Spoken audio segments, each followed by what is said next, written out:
WHB, Jason Anderson with you, Sterling Holmes, Dylan Michaels. We had up until 2 o'clock.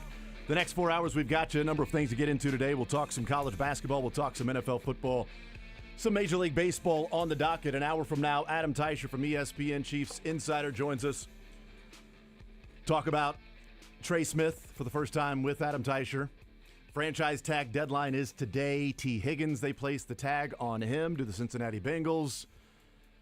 The Dallas Cowboys may place the tag on their free agent cornerback, and Sam Darnold is looking like he is going to be a free agent. The Minnesota Vikings, I love the way that they have phrased this, essentially saying, yeah, we're not going to place the tag on Sam Darnold. They have said he has earned the right to be a free agent. God, what a way to spin that. Sam Darnold has earned the right to be a free agent. With those last two games, Sam Darnold has earned his right to be a free agent. Oh, absolutely. Man. What a great way to say that. We want him so bad, but he's earned his right. He's earned that. Here's the thing. We want to put the franchise tag on him. We don't want to let him walk. We want this guy, but he's earned the right to go be a free agent, so go do that. You know, Trey Smith, he has not earned the right to be a free agent. Will you compete with other teams to try and get Sam Darnold in free agency? Oh, no. Well, no. He's earned that right to be a starter. We'll see what the market says. I mean, there's going to be open. Handles that. It's going to be dialogue. Yeah, well, we'll gladly, they haven't shown up yet, so I haven't talked to Rick to see about the Kevin O'Connell. Somehow Kevin is still saying, Veach handles that. Veach handles that. It's very odd. What doesn't Veach handle? Burkholder will get you that information. Will he, though? Sam Darnold has earned the right to be a free agent. Does that mean he's going to be a Tennessee Titan, a Las Vegas Raider, a New York Giant? Where is he going to end up? We'll find out. Okay, let's take a bet right now, just for fun. Does he start next year on a team? Yeah, I think he's going to sign like a 3 or 4 year deal. I think somebody's going to bring him in. I think the Titans are going to sign him and then draft Abdul Carter. Okay. That's my guess. Follows the Alex Smith model for Borgonzi. Actually, you know what they should do? The Titans sign Sam Darnold, trade back with the Giants so they can move up and take Cam Ward, and then you get, regardless, either Travis Hunter or Abdul Carter, and you pick up an extra first rounder and maybe a second rounder in the process to move back 2 spots. I mean, if you want to revamp everything, because if you don't believe in Cam Ward and you don't believe in Tyler Shuck Shedor's not going to be he can't be a top 5 pick, man. He's just not good enough. Jackson, but it's pretty much Cam Ward or bust as the number 1 pick. So if you don't believe in Cam Ward, then hopefully somebody behind you does.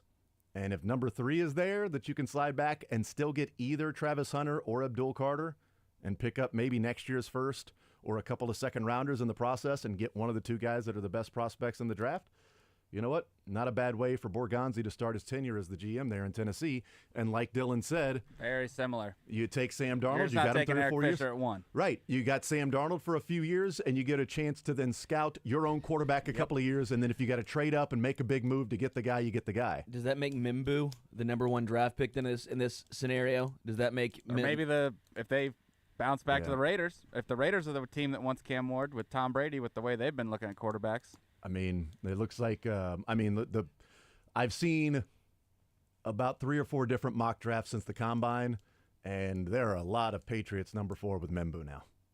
I mean, Mimbu has that fits Vrabel and what he wants. Vrabel's kind of like hiring Harbaugh, where they want to have trench play be the Yep. And you got the who's the LSU kid with the short arms. Is it Will Campbell? Yeah, Will Campbell. With the 32. Joe Tooney arms. Yeah. I mean, look, legit. It's the best, tackle prospect this year with T-Rex arms at tackle. Like, Mimbu's got every single measurable you can want. And Mike Vrabel in New England to draft him to protect Drake May. They need protection for Drake May. And most of the conversation around New England and those that have covered the Patriots who have about $100 million in cap space is that they will be going after every free agent wide receiver. That it'll be wide receiver in the free agency, trenches in the draft with Mimbu at number 4, and then taking defensive linemen and maybe some other offensive linemen. So going and paying for free agent wide receivers, whether that be Stephon Diggs or not a great Hollywood.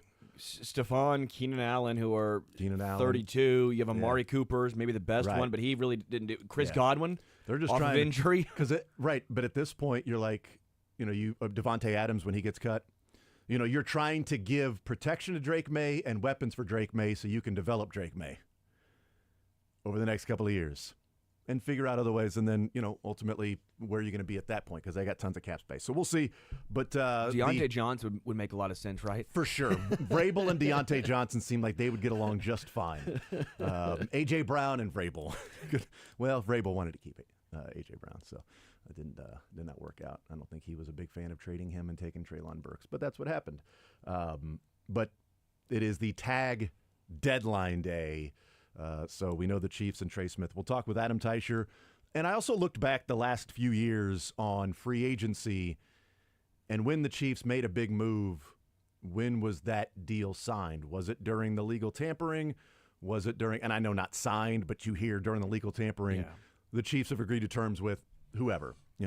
This team has agreed to terms with whoever. And then the league year starts on Wednesday the 13th this year. So a week from tomorrow that the legal tampering starts a week from yesterday. Legal tampering starts. Sterling going on a boys' bachelor party trip. That's right. It's the same. League year's the 12th. Remember it that way. League year's the March 12th is when the first day of free agency where you can officially sign the players. But 6 days away from the negotiation starting. So we'll start to hear some rumors getting hot and heavy. Darius Slay is a free agent. There are a lot of different websites out there that you can find the 5 most likely destinations for Darius Slay. 10 landing spots that make sense for Darius Slay. And it's just 32 teams that might be interested in. Well, it is 32 because there's also talk about Darius Slay re-signing in Philadelphia. 32 teams that make sense for this guy. One is somehow the Saskatchewan Rough Riders. The Rough Riders, yes. Exactly I knew it was the Rough Riders, but why did I pick the team with that city I can't pronounce? Not sure. But that was a bold choice. It was a choice. It's actually Devon. It's pronounced Devon, Saskatchewan Rough Riders, not Devon, for those that are in the know. We'll talk with Max Reaper at noon, Royals Review, get his thoughts on some Royals baseball. We were going to talk with him yesterday, but things that were out of our control, circumstances out of our control took over. And then Todd Lebo at 1 o'clock, some Fact or Fiction with Todd Lebo today at 1 o'clock, fresh off his trip to the islands. They tried taking the zone away from you. Yeah, they did. They tried. I take it back. And the zone said, we're coming back with it. We came back with a Syracuse 2-3 zone. We had a right. That's what it was. It wasn't the Baylor lazy 2-3 zone. Was it a Rick Pitino matchup 2-3 zone? It was not the Missouri against Princeton zone. This was a old with because if it was tough and stifling, then I'm going to say that was Rick Pitino 2-3 matchup zone because that is one of the better defenses we've seen as a zone. Yeah, zone that looks like man, and you force a team to run a zone offense, but they're really running a zone offense against man defense. He's a good coach. I'm just saying, like, if you were to end that whole winning thing, I mean, just who cares about that? Right now, let's talk Kansas basketball, and they lose last night to the Houston Cougars. And, boy, there are a number of takeaways for me in this game because I came away from that game, and as I'm watching it, there wasn't really a point to where I'm like, I think KU's going to win this one. But yet the entire time I'm watching and I'm going, man, if KU would play like this more often, they wouldn't be in the position they would be in to where Joe Lenardi after the game was over saying they're a 7 seed. Like there is a difference between working hard and competing. There are people that can work hard on the court, but are you competing on the court? And I felt like KU for a good portion of that game was competing, was ready for a heavyweight fight, was ready to answer the call and the bell from Houston that's going to make it a heavyweight fight, that's going to make it physical, that's going to grind you down, that's going to attack the offensive board so that every single possession you've got to be cognizant of where your man is, and they do so much movement around that, and they're so skilled. And I think it is a skill at offensive rebounding. It's not just luck, because we've seen some of the best offensive rebounding teams in America. They don't just get lucky. I mean, UConn back in the early 2000s, UConn's best shot was, the offensive rebound. Yeah. Like the first pass was the shot. Like UConn's best pass on offense was the shot back then. And that seems like what Houston's doing right now is because their 2-point percentage offense is like ranked 300th in the country. Inside the arc, they aren't a great shooting team and inside they were the arc. 35.3% from the field in this one. Yes, I mean, they are but 26 more shot attempts than Kansas. Well, you know why? Because of turnovers and offensive 20. rebounds. Yes. 20 turnovers. That's all you need to know. 20 turnovers for Kansas, 6 for Houston. Mm-hmm. 14 extra possessions, basically. Yeah. And the offensive rebounds that were there. But I want to get into the offensive rebounds in a little bit because I don't think Houston went that crazy on the offensive rebounds compared to what they do. I think if you didn't watch Houston very often, then last night's like, oh my God, they're grabbing every offensive rebound, which is a crusher, which is like, especially late in the game. It was 3rd and 13, Patrick Mahomes runs for a first down. That's what last night's offensive rebounds felt like for Houston, getting those 3 offensive rebounds in those 2 possessions, especially the last one that was the multiple offensive rebounds, that it was like, well, they didn't score on that possession because they missed a shot, got the offensive rebound, missed a shot, got the offensive rebound, and then they fouled Francis, who missed the front end of the 1-and-1. Nice shot, Francis. They fouled Francis. He missed the front end of the 1-and-1. It's like, well, they didn't score on that possession. No, but they started that possession with 1:29 on the clock. Francis took the free throw with 33 seconds. Yeah. I mean, they didn't score, but it killed you. I mean, Patrick's alma mater made me feel like that earlier, Saturday with the threes. Yeah. Like, we're getting close. We tie the game. Yep. We leave a guy wide open, and it doesn't even touch the rim. Yeah. Like, we're in a position now to where there's a feeling of like, hey, what's the positive coming out of this game for Kansas, even in a loss? And that's not typically something we have, not typically. I don't know the last time I've ever had a conversation about Kansas in a loss this late in the season and say, yeah, but what are the positives? Are they playing better? What does it mean for their tournament run? Can they do this? No, usually it's a loss is like, all right, what happened? And you got to come back the next night to get the number 1 seed in the Big 12 tournament or to get a 1 seed in the NCAA tournament. But it's not hey, did they show you something that gives you confidence that they can win a couple of games in the tournament to get to the second weekend? And that's what we're at. That's where we're at right now with Kansas. It's reality. We can say like, yeah, but we don't talk about moral victories with KU. Not in the past, no. But if we're talking reality with this team this year, that's reality of where this team is. And last night, whether you want to take it away or not, I thought there were some positives and some moral victories that maybe they don't want to take away or talk about. But if Kansas competes like that, it's one thing to work hard. Sure. If they compete like that against Texas Tech, or if they compete like that against West Virginia earlier this year, or compete like that against BYU or Utah when they didn't compete at all, like if they compete like that next week in the Big 12 tournament, like it's going to be different.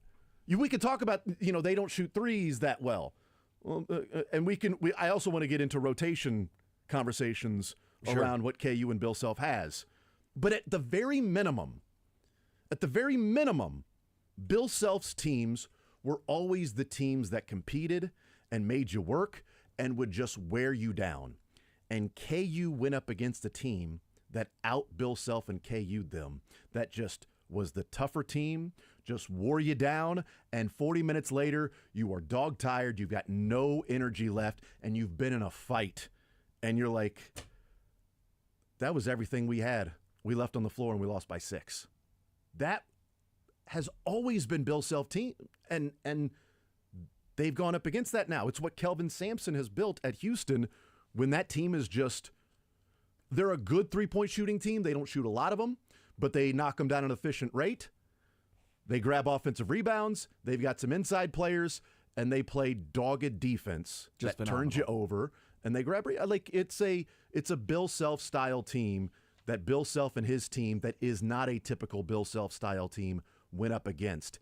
And they looked in the mirror and said, hey, that was us. Hold on, you're wearing the wrong jerseys.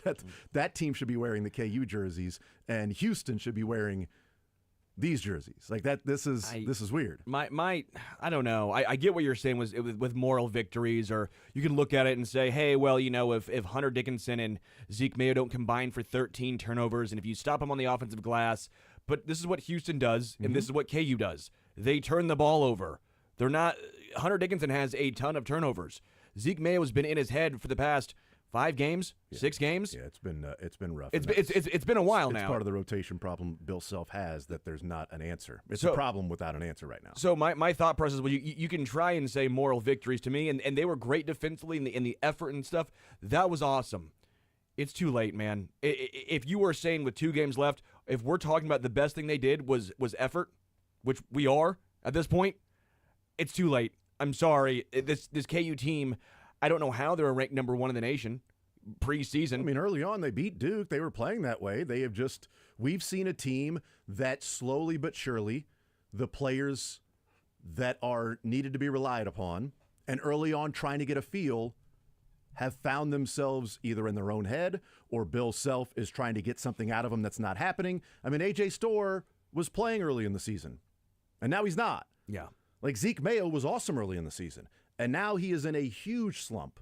And yes, he can work hard on defense and things like that.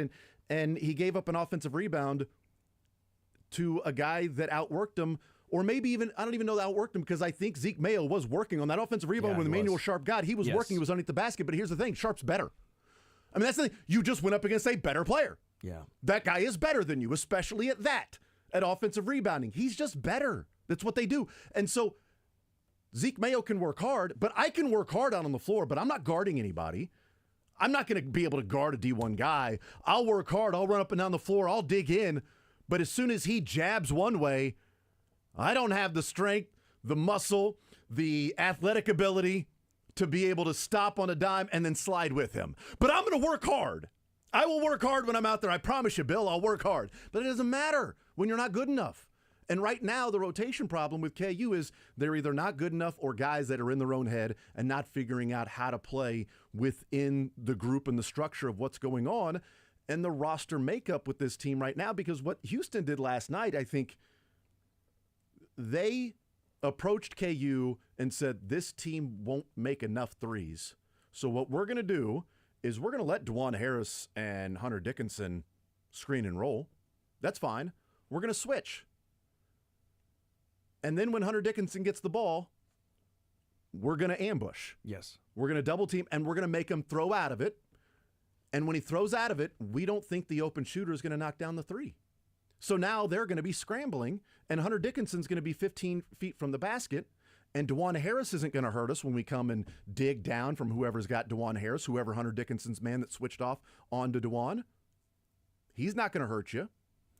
And so the structure of the team, when Coit's the only one right now that's now it was nice that Bill Self played him nearly 30 minutes that game because Coit was the only and defensively he's going to get got, which we saw late, the box out late. But that's the point in what Bill Self's looking for is the answer is a guy who's 5'11". You know, like Rylan Griffin, A.J. Storr, Zeke Mayo, they should be the answers. Because the problem is who's going to play that particular spot that can offer some sort of a threat. David Coit can play defense, but he also got beat on the offensive rebound a couple times. He lost L.J. Cryer. And it was that the one when DeJuan Harris, it was late in the game, DeJuan Harris has had a phenomenal defensive stop. Yeah. Down by 3, Cryer got the short rebound, laid it up, that and was, down that by was 5. the one. I'm like, because DeJuan Harris did everything he possibly could defensively on that play. I thought, what a great play by DeJuan to not foul. And then all it took, Sterling, was for that shot to go up and Coit to stop his feet for a half second to look at the ball in the air. Because as he did that, Cryer ran right past him. Yeah. Just right past him. Instead of ball goes up, I find my guy. You look up for a second because that's what they do. And the offensive rebounds last night, it's like, well, there was a crazy amount. That's how Houston plays. This is what they do. On the season, Houston grabs 36.9% of their misses. So we can look at the total numbers. I think that's old school of like, well, they got out-rebounded by, they got out-rebounded by 3. Okay, well, you missed 25 more shots, so they had better chances at defensive rebounds, and so that's why you got out-rebounded. Anyway, old school looking at it. Houston rebounds on the offensive end 36.9% of their misses. Last night, the offensive rebound was 37%. That's what they normal. do. This is Houston. That's insane. It seems like a crazy. It was like, oh my God, they were getting killed on the offensive rebounds. Yes, everybody gets killed on the offensive rebounds. It's simply who Houston is, and KU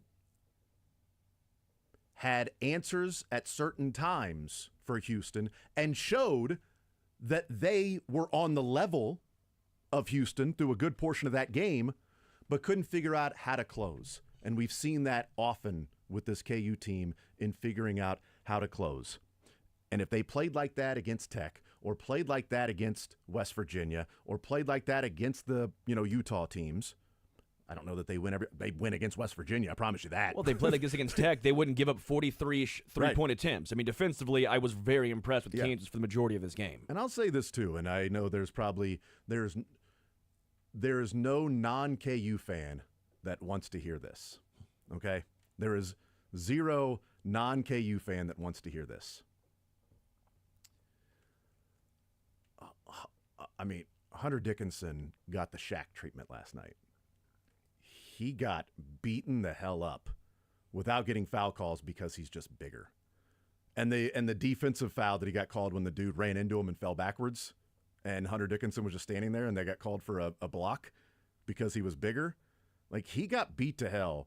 And there's a real beef that if I'm Bill Self that I'm watching that game, I'm like, good God, they're just not calling anything. Like, he got hit on the back of his head on a layup and then falls against the stanchion. And I know Hunter Dickinson can exaggerate and be a little theatrical. I didn't think he was last night. I don't think we saw in fact, I think we've seen a little bit of a different Hunter Dickinson since he got the flagrant 2 with the foot to the head and all of that stuff. Yeah. I think we've seen a little bit of a different, to a degree. There have been some times, the whole not letting go of the basketball.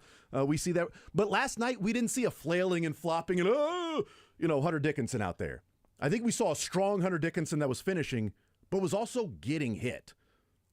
I mean, he got the layup that he made to make it like 48-42 when he slipped under the basket and Dwan Harris threw the ball to him and he lays it up and Arsenault, backs into him and takes his legs out while he lays it up. And Roberts and Arsenault both run into Hunter Dick, and he lands. He jumps up to put and he lands out of bounds.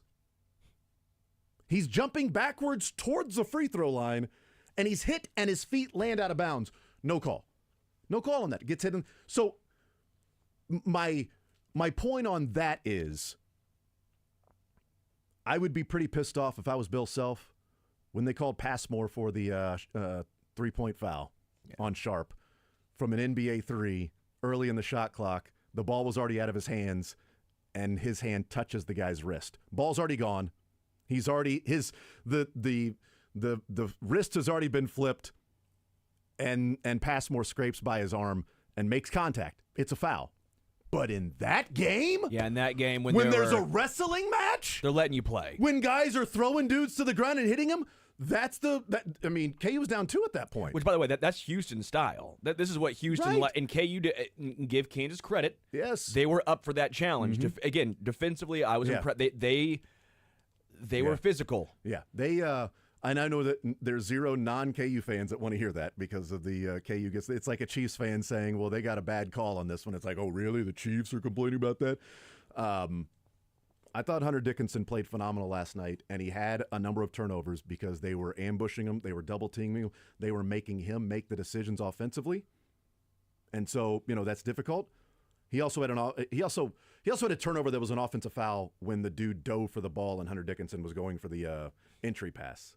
Like, they called Hunter Dickinson for that when the guy's diving for the ball, Hunter Dickinson's right arm is going out to grab the ball, and he calls an offensive foul. It's like, dude, out of all the things that have happened. But again, it's not the reason that they lost the game. I don't think they got a great whistle, but it's not the reason they lost the game. No. They needed to be better on the defensive glass, even knowing what Houston does, and that's another part. It's like when the Houston Texans came into Arrowhead, and Will Anderson said, well, we knew what was going to happen. We talked about it all week that this was okay. So if you knew that, then why would you ever think about going high?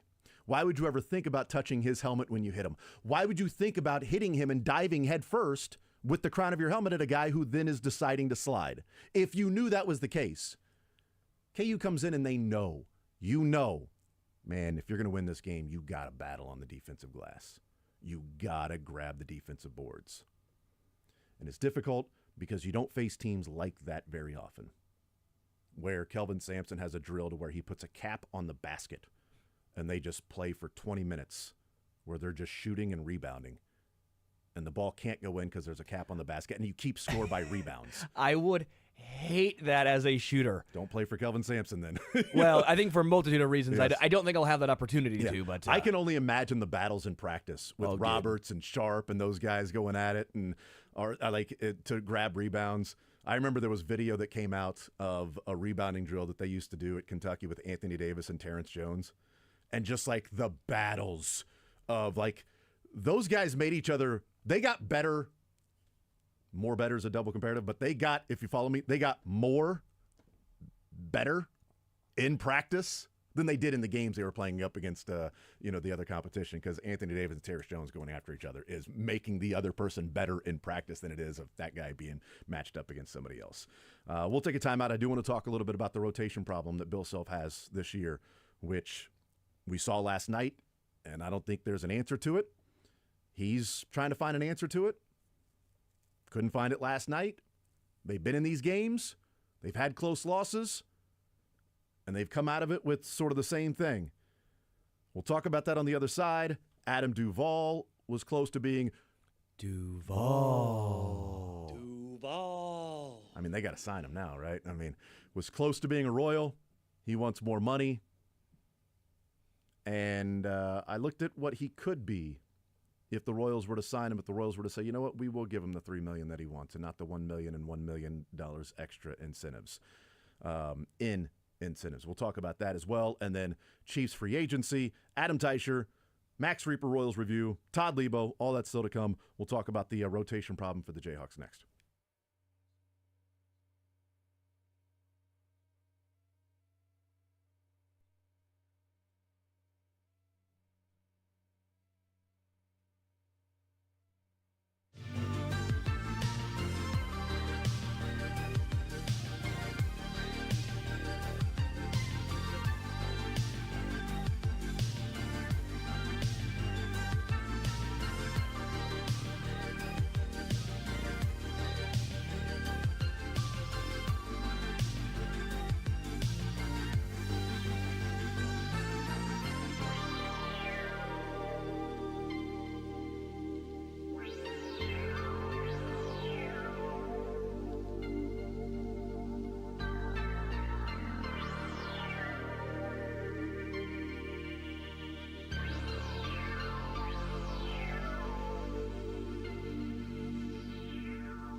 Tex says Roseman has to be trying to re-sign Slay back to a cheaper 3-year deal. Try to kick money down the road. If he leaves, he counts $9.4 million in 25 plus all of his bonuses and void years that accelerate. It's a post June 1 cut, so they save like $4 million this year. Then they save the majority of it next year. But he said he wants to play one more year. So if they re-sign him to the Eagles, it won't be a 3-year deal. But I get the premise of the text. One more year only. Yeah, he just wants to play one more year and try to win a Super Bowl. He's got one more year left in him, wants to win a Super Bowl, which is why anybody that connects him to a landing spot, it's re-signing with the Eagles. Bills need secondary help. Lions had so many injuries in their secondary. Chiefs, outside of Trent McDuffie, were struggling at cornerback. Some of the teams that are being looked at as can you win Bengals? Can you win a Super Bowl? Can you make the playoffs? Can you make the playoffs? Things like that. 913-912-4810. Text says, quite the heel turn with you defending KU. Next segment, can you talk about the resurgence of Pitt State? Well, it's the season of heel turns, right? It's the season of turning heel, right? Great call. He in the break, he goes, I feel like this should be more impactful coming from me. Look, I'm not a KU fan, and people know that I'm not a big Hunter Dickinson fan either. So the fact that I'm saying Hunter Dickinson got mauled last night, and there was some obvious, non-calls that the officials were just, Is Jason pandering to KU fans? No, do not pander. Is he pandering? If I was pandering, then I would have said, I don't think Hunter Dickinson really tried to kick the man in the face. No, but that day it was like, yeah, he did. Also, it's a lifetime achievement flagrant too. So you get a career achievement. It's a Hall of Fame of flagrant 2. So you get escorted right on off the court with that one. Sorry, I don't believe you. 913-912-4810. The rotation problem that I think, that KU has right now. We know 3 of their players are going to be Harris, KJ, and Hunter. And it's obvious that Zeke Mayo too. Yeah. Zeke Mayo's playing 4. A lot. So 4. But even with the 4th being Zeke Mayo, trying to find the 5th, but I think trying to find the 4th too, and whoever the right mix and match is. So you've got Coit that played well last night, but when he's out there with DeJuan, it's 5'11" and 6'2". Okay, so you're already a little small. Anytime you go up against the bigger guards, like last night, you're at a disadvantage. But then, is it Rylan Griffin? I'm not sure what he's giving you when he's not knocking down threes. It's like, what is it you'd say you do here if he's not hitting threes? Because he's not offering anything in transition. He tried to offer something in transition last night, but quite frankly, he's just not athletic enough laterally. He doesn't have that smoothness to his game. You can tell, when he moves around, he's not that smooth. He's like Jacob Cruz from Mizzou. Yeah. He's a shooter, but laterally moving around, he's kind of stumbling. He's a little bit like a baby giraffe at times. And by the way, he might be 6'6", but I don't know if he's giving you a ton defensively. He's not playing taller. Yeah, and so I'm with you there. DeJuan Harris is 6'2", but he doesn't play 6'2". No, he plays 6'5". Plays like 6'4", 6'5", especially his wingspan as well. So is it Rylan Griffin? Well, he's been starting. Is it A.J. Storr? Well, he comes in the game and immediately turns it over numerous times. And he's not taking open shots. Because last night he had an open 3 with Hunter Dickinson. When they're ambushing, they're double teaming him, making him throw out of the double team. He throws it to A.J. Storr in the corner, who then passes the ball. He's open. They have 3 guys in their domes right now: Zeke Mayo, Rylan Griffin, and A.J. Storr. They have 3 guys who have and David Coit, who's the Rick sub Ankiel. 6 foot. Well, the Chuck Knobloch. They have the Chuck Knobloch going on right now. I mean, David Coit's the answer. I've said that for since the Mizzou game, actually. I said he should probably be your 5. I know he's small, but you need offense. You need 3-point shooting. He's the only guy that really provides that consistently. I've said I would start David Coit. So then start Coit and Flory. So, if that's the answer, if it's DeJuan, Coit, and then KJ, Flory, and Hunter, so you can add some height somewhere along the line. So then Zeke is off the bench? Zeke would be your 6th man? The way he's playing right now, yes. Sure. But it's not like Flory's giving you a ton either, though. He gives me at least some athleticism. Sure. He gives me a guy that I think is playing confidently. He gives me some size that I'm not just out there with KJ, a smaller power forward, and then, 3 guards, one that's 6'2" and one that's 5'11". And so Hunter Dickinson's really the only one that's going to be grabbing rebounds. But okay, Dylan, You're the KU guy here. David Coit. Guilty. Guilty. David Coit. You're starting him right. Yeah. I mean, For who, though?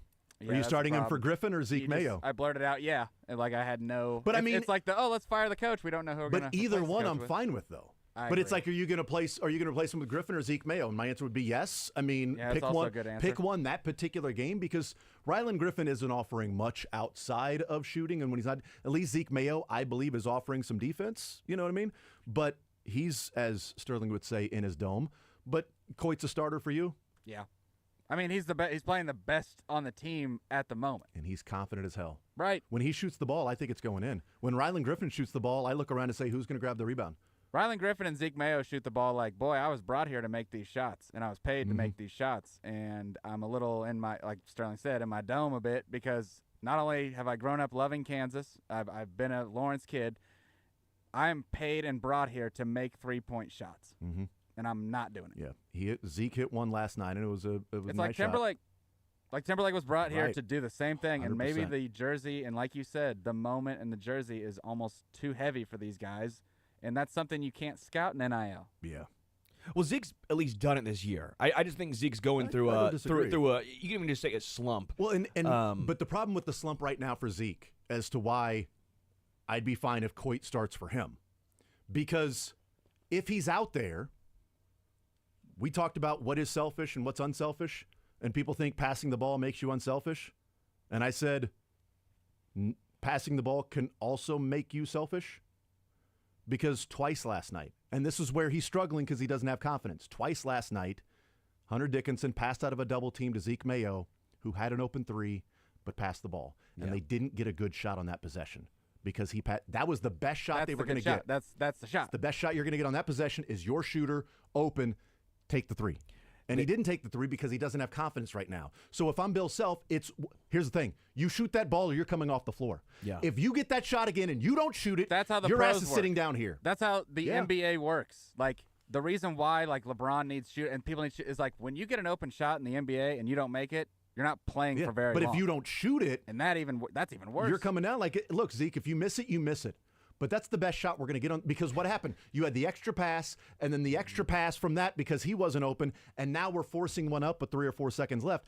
What's a better shot? You in a slump with an open shot in rhythm, or KJ, from 12 feet out being guarded because the shot clock's running down? They What need is some a better Mizzou shot? in them. Missouri, Nobody's no afraid one's to shoot. passing that shot up, baby. That's where I draw the line. No one's passing it. It doesn't matter I've who. stayed quiet. Mark Mitchell, Dylan shots Blake. up. Tamar Yeah. Bates, shots up. Yeah, KU does need more Mizzou. Jacob Cruz gonna dribble into a contested shot. He'll shoot it. Caleb- You're right. There's not a player on Caleb Mizzou Grill that's shooting afraid that. to shoot an open, Right. open shot. Because they're Anthony confident Robinson. too. I mean, they play together. They are on a string. It feels like, and it's like when the shot is there, they take it because that's part of the offense. Is they're going to double Mark Mitchell. You're going to leave Caleb Grill wide open. Go for it. And I think the only guys that have really forced them to where it's like, that's a bad shot, you can get that shot anytime, is Grill and Cruz. Yes. Which Grill makes I don't sense. mind. He should do that. I mean, if he's feeling it. Cruz, not so much. It's But like the a other quarterback. guys, Like, yeah. hey, we would rather pull back than push forward. Right. It's like a point guard that's like, hey, he had 6 assists and no turnovers. Okay, did he have a chance to have 10 assists and 2 turnovers because he wasn't forcing the issue? He wasn't setting his guys up? Well, I'm going to dribble, bounce pass right there. He made the shot. Assist, yeah. Okay, but are you creating for teammates? Are you getting inside the defense, creating a 5-on-4 inside the arc to where you can draw the defense and kick it out or drop it off to a big man that you might turn the ball over? Might 'Cause bounce it off your knee out Right. of bounds every once in a while. Zeke Mayo, while he had the turnovers, he also had a couple of really good pocket passes where it's on the screen and roll, and boom, a little quick bounce pass between the defenders to Hunter Dickinson, which led to a basket. If Zeke Mayo was out there just like, well, I'm scared to even pass the ball, well, then those passes don't happen. Problem is some of the ridiculous turnovers. He's got to have better spatial awareness of where the out of bounds is on the sideline. He steps out of bounds on the baseline or on the out of bounds beyond the three-point line way too often. Like, is that like 5 or 6 this year for Zeke Mayo where he's pump fake, went to guard, and just stepped out of bounds? When you are getting close to that versus who had more lane violations, him or Josh Gray, that's when you know. That's the Yeah. lane violations is Gray, by the way. Yeah. But I don't, that's the thing is like the rotation problem, but I don't, it's a problem without an answer to me. Because even Passmore played 8 minutes last night. I mean, that's Bill Self looking for somebody to go in there and play that's going to give me energy, rebounding, Confidence. defense, confidence, go out there and play. And again, I thought the foul that they called on him was BS because it was a wrestling match and he touched the arm. The ball was out. He grazed his wrist. The ball was gone. It was an NBA 3. It was a bailout foul. And come on. I thought it was good defense. The guy pulls up, he reaches, and again, in that game, that's not a foul. There was about 15 other fouls. But still, Passmore played 8 minutes. Here we go. Passmore plays 8 minutes in that game, and 16 minutes combined for Griffin and Storr. Here we go. This is my final, Big 12 tournament, March Madness. This is the lineup I'm going your with. lineup This that you're going to ride or die with. Hunter 5, KJ 4, Zeke at the 3, David Coit, I guess, technically will be at the 2, Dewan at the 1. Off the bench, I will go AJ Storr as my 6-man, Flory Badunga, and then if you have to go to a number 8, I'll go Rylan Griffin. I think I'd go Griffin over Storr just because I'm not getting anything from Storr right now. Yeah, if Storr wasn't paid in the offseason and made a big spectacle of bringing him in, would he still be getting minutes? I mean, I don't know what he's offering right now. That's I feel like it's where like a owner drafts a player. And I see that we saw last year, and I'm hanging on to. And I keep using professional references because they're it's paid and they're semi-pro. free agency. pretty much. The portal is free agency. But you heard NIL you is heard my contracts. starting 5, and you heard my main 2 bench. Yeah. Okay, we'll go Jason. I think that's probably my starting 5 too. Same here. I think that's my starting 5. But my first guy off the bench is Flory. I think that's who you said, and then it's Rylan. Okay, so Just because I need him to shoot threes. But by starting, now I've got him out there to do everything, not just be a 3-point shooter if he's starting. yeah. Like coming off the bench as a 7th man, all right, I'm going to put you in, you're going to play 10 minutes, and when the shot's there, take it. Okay? And we're going to mix and match in this game, but I need you to shoot. And by the way, I need you to make them too. Like there's some shots that need to fall. There was an open shot last night early in the second half. I don't remember who it was. It might have been Griffin. I think it was Griffin. That was wide open and missed the 3, and it was Fran that said, those are the shots that have to fall against Houston. I mean, you got a wide open shot there. You're here to shoot the 3 and you miss it. That's a shot that has to go. And it's always like you watch a game, you're like, got to make that. Tamar Bates against Vandy was wide open, and I'm sitting there watching the game, and he takes it. I'm like, that's got to go, and it went in. Yeah. I'm like, but that's what you're paid to do. You're there to knock down that open 3. That's got to go. In this offense, it comes to you. You're open. That has to go because the next time you get the ball there, they've got to overreact to that. So that has to go. If it doesn't, you could be in for a long night. And and right now they need to find something. They need to the mojo from somebody needs to find their way to anybody by the name of Zeke or AJ or Rylan right now, because they need 1 or 2 of those guys to play great basketball if they're going to do anything in a couple of weeks. We'll take a timeout. We'll come back. More Zone next.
2 o'clock. Text says, it was a text that came in about Darius Slay about the 3-year deal and kicking the money down the road. Says, understand my text. They kick the can on all those void years. If he leaves, they're screwed. What if a team offered him 2 for $30 and he leaves? They have a 34.3 dead hit, whether it's after June 1st or not. That was my point. Yeah, they've been doing that for a while. I mean, it's what Howie Roseman and the Eagles have been doing, is adding void years and kicking the can down the road. And I do wonder, will it ever come back to haunt them? Because we're assuming it will, right? Because, okay, they're going to have all of this money in void years, and it might. But if you're kicking the can down the road, and it's like, wow, you're going to have $6 million in dead cap for that player in 2028. Yeah, and the cap's $340 million that year. So that $6 million is kind of translated to $1 million in a dead cap hit this year in a void year. It's simplistic, but it's two things. It's very simplistic. It's if you give those contracts to the right guy, right? You can't have a guy you give it to and they just get injured and then you're screwed. Right. And the second thing is draft picks. If you continue to draft well, it doesn't really matter. Yeah. The Saints, everyone goes to the Saints. Well, the Saints gave money to the wrong guys. The Saints gave a lot of money to a lot of wrong guys, and they didn't draft well. I don't think, have they just simply ever taken their medicine in one offseason as opposed to always restructuring and always giving the them Broncos such a chance? did. Yeah, The Broncos did it, and what happened? They got better. They made the playoffs. Yeah, they took their medicine and did that last year. My thing is, I think people overreact sometimes because we want to say, well, our team's not doing that, and here's the reason why. I'm not saying you have to do what the Eagles are doing, but I would like to see some more nuance. 10th in the NFL, 15th. You do have Patrick. I know you're not trying to screw him for when he's 36, but worry about that a little later. Yeah. You can keep kicking the can. Right. Remember that game growing up? Kick the can? Just keep kicking it, baby. Yeah. I get the text. I understand exactly about, with the void years that, hey, there's a potential of them ultimately having to, pay the piper. I just think with the salary cap jumping to 279 and what it potentially is going to be next year. And the salary cap in 2023 was $225 million. The salary cap in 2025 is $280 million. It's 2 years that thing went up that much. Adam Teicher next.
Spartans. Couple of games, a 1-game lead in the Big Ten, Iowa, and then that Michigan game on Saturday. How you feeling, Adam?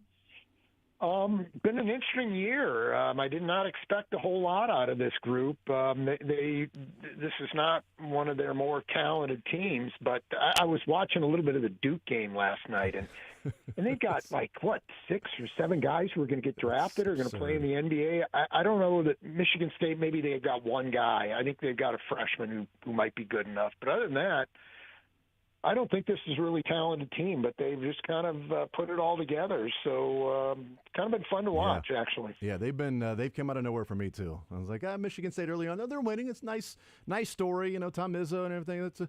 And then they kept winning and kept winning, and now they're 1-game lead in the Big Ten with 2 games to play, and that big one. They got a 1-game lead over Michigan with that win a couple weeks ago, but that Michigan game at home too on Saturday is big for you. So.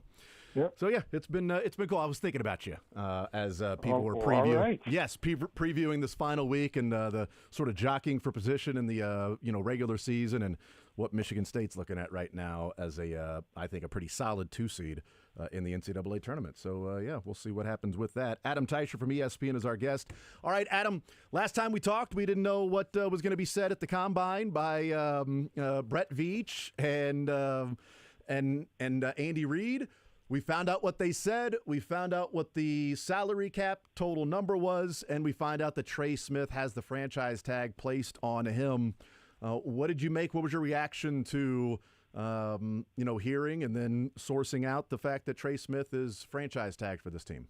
Yeah, it's the Trey Smith thing really changed for the Chiefs. They were expecting a salary cap around $270 million, and were sort of making their plans based on that. And those plans really didn't include franchising Trey Smith, or probably not even making a competitive offer to sign him long term. But things changed when it came in at 279, almost 280. Yeah. The cap did, so that's what turned the tide here with Trey Smith, and they don't want to be carrying a $23 million salary cap charge for him this year, not as they're headed into free agency. So I would expect things to get pretty intense in terms of trying to negotiate a long-term deal, get that number down before free agency starts, and that way they can get on with some of the other things they want to do. But yeah, this was an interesting turn of events for the Chiefs because at the Super Bowl they weren't particularly optimistic about it. Mm-hmm. 6 days, the tampering period opens up on Monday, and then we are 8 days away from the first day of the league year, and usually those big-name free agents are signed by the time the league year opens up at 3 o'clock next Wednesday. But obviously Trey Smith can't be signed because he's got the franchise tag, but to the point of having money left over to go and make some other moves if they wanted to make some of those other moves. And do you think this is a direct correlation causation to the cap number being, $9+ million more than what the Chiefs had budgeted for in the offseason, and them franchising and saying, okay, now we're going to keep Trey Smith? Is it correlation causation that those two things are directly connected? Yes, I think you can draw a straight line from one to the other. There's no doubt because at the Super Bowl they were talking about $270 million and not being particularly optimistic, and probably not. There was little talk about making him the franchise player, but now things changed dramatically. Yes, that $9 million in this case was a real game changer. So we'll see where it goes from here. Again, I don't see the Chiefs carrying a huge cap number this year for Trey Smith a whole lot longer, but we'll see. But interesting change of in developments, no doubt. What do you think the strategy would have been if they're sitting at, let's say the salary cap was $270 million and they nailed it. Their budget was exactly what it was going to be, and they can't sign Trey Smith. What would the strategy be, do you think, if they lose Trey Smith and now we know Alaric Jackson signs and re-signs in L.A., so that's one of those tackles that's off the market? What would the I mean, where would the answers be, or potential punt. players that they could bring in? The answer is punt on first down and try to win with your defense playing the whole game. Protect, hand off so No. Mahomes doesn't get hurt. I think that's the other thing that factors into the Trey Smith decision as well. But the Chiefs knew this before Trey Smith, before they knew what the salary cap was going to be. And there's going to be no easy answers for them at left tackle next year. Maybe they get lucky in the draft, they can find somebody, but they're not counting necessarily on that. And they're really not going to be able to be big players on any of the free agent left tackles who might be out there, the top guys at least. So I think the realization setting in that they're probably not going to find their long-term solution at left tackle this year. It's probably going to be another one-year patch job. Maybe I would say that DJ Humphries maybe is the most likely candidate to start for them at left tackle on opening day, and they have to re-sign him too. So I just feel like that was the other part of this Trey Smith thing. They knew or felt pretty good that the left tackle thing wasn't going to be solved to anyone's great satisfaction. And then to lose Trey Smith on top of that would be really weakening this offensive line even further. So I feel like they felt like they could withstand no more losses on the defensive line or offensive line. And that's why they had to do this, that's why that extra $9 million or so was a real windfall in their minds. Is this a part of it? Is it a statement about? And I think you answered some of the question there in discussing overall in Trey Smith and being brought back and filling in that guard spot. But is this connected to then a statement about what the Chiefs feel the left tackle market is? And my question sort of is, let's say Trent Williams was an unrestricted free agent and no franchise tag, like it was from Washington to when they tried to sign him when he signed with San Francisco.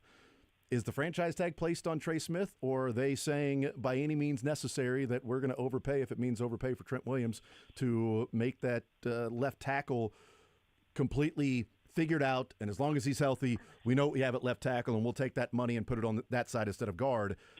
So is this part of strategy of we're going to sign Trey Smith because we don't see an answer at left tackle? So it'd be nice to say, well, take that $23 million from right guard and put it at left tackle. Okay, but we're not going to pay a $12 million player $23 million just to simply say we've invested heavily at the left tackle spot. Yeah, that's. I think a lot of that would have involved what they could have gotten their preferred left tackle at. What kind of money are we talking about? I mean, if we're talking about, well, we're probably not talking about Trey Smith, but another player, or Trent Williams, I'm sorry. But if you're talking about a left tackle, maybe a younger guy who they were excited about, then maybe they would have taken that money who they were now have earmarked for Trey Smith and used it at left tackle. But, yeah, I do think that was certainly part of the calculations here, is that there's no easy answers at left tackle. I mean, where they're lining up with their draft pick in the first round, they don't seem to be very excited about any of the guys who are going to be available there. And what they're trying not to do is just draft a guy for drafting's sake or overpay a guy for just to land a left tackle. I mean, they're trying to use their money wisely. They're trying to use their draft picks wisely, and I think that's smart. I mean, the last thing they need to be doing is reaching for a left tackle, whether it's overpaying or overdrafting. That's how you get into trouble really quickly. And they've already sunk two decent draft picks the last 2 years into the left tackle spot and haven't figured it out yet. That the last thing they need to be doing is taking a flyer on a guy and it not working out again. You remember all the trouble the Chiefs got in? This was 20 years ago now, when they kept drafting defensive tackles and they just kept whiffing.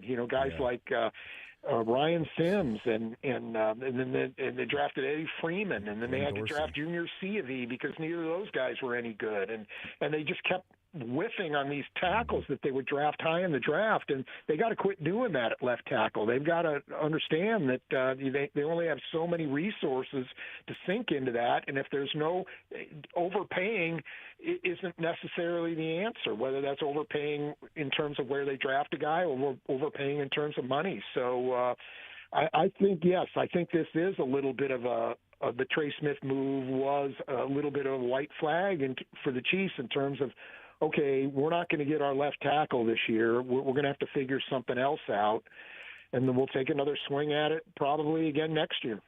Visiting with Adam Teicher is our guest from ESPN, our Chiefs insider. We haven't seen this team, and maybe there's a couple of times, but as you're talking there, it's like if they were to go out and say we're just going to overpay for left tackle, or we're at pick number 31, and there's 10 guys on our board that we think are better, and we've got a late second-round grade on this tackle. Well, we got to take them because we need a tackle. Like, we haven't seen this front office do that, right? Like, very often. I think there are a few times. Breland Speaks was a panic. We got to have this, so let's trade up for it. Yep. And McCole Hardman was we don't know what's going on with Tyreek, so we need the speed, so let's trade up for it. Was there one more recently? Juwan? Last year, as a matter of fact. Juwan Taylor? No, Kingsley Suamataia. Oh, Kingsley in the second round? Yeah, I felt like they felt like they had to have him and traded up to get him, and so he cost them in that sense 2 draft picks, and so I feel like they have been guilty of that, and to their credit, I think this time, hey, let's see what happens. We're a long way away from the draft, or free agency hadn't even started. Maybe they'll overpay. I don't think so. Maybe they'll overpay for a left tackle, or maybe they will overdraft a left tackle. But I'm not sensing that right now. I feel like they're in the mood, particularly when it comes to the draft, to look for good players and not necessarily players at a particular position. That doesn't mean they wouldn't value a left tackle. If they had a left tackle and a wide receiver graded the same on their draft board, absolutely, they would go left tackle first. But with that kind of dynamic being absent, I don't sense they're going to be overdrafting guys this year. I don't sense there's going to be that move for a Breland Speaks because they felt like they had to have a pass rusher, or a move for McCole Hardman because they had to have a fast wide receiver, or a move for Kingsley Suamataia because they felt like they had to have a left tackle. I don't sense that from them this year, but again, the draft is, still 6-7 weeks away. Yeah, it's a while. Adam Teicher from ESPN is our guest.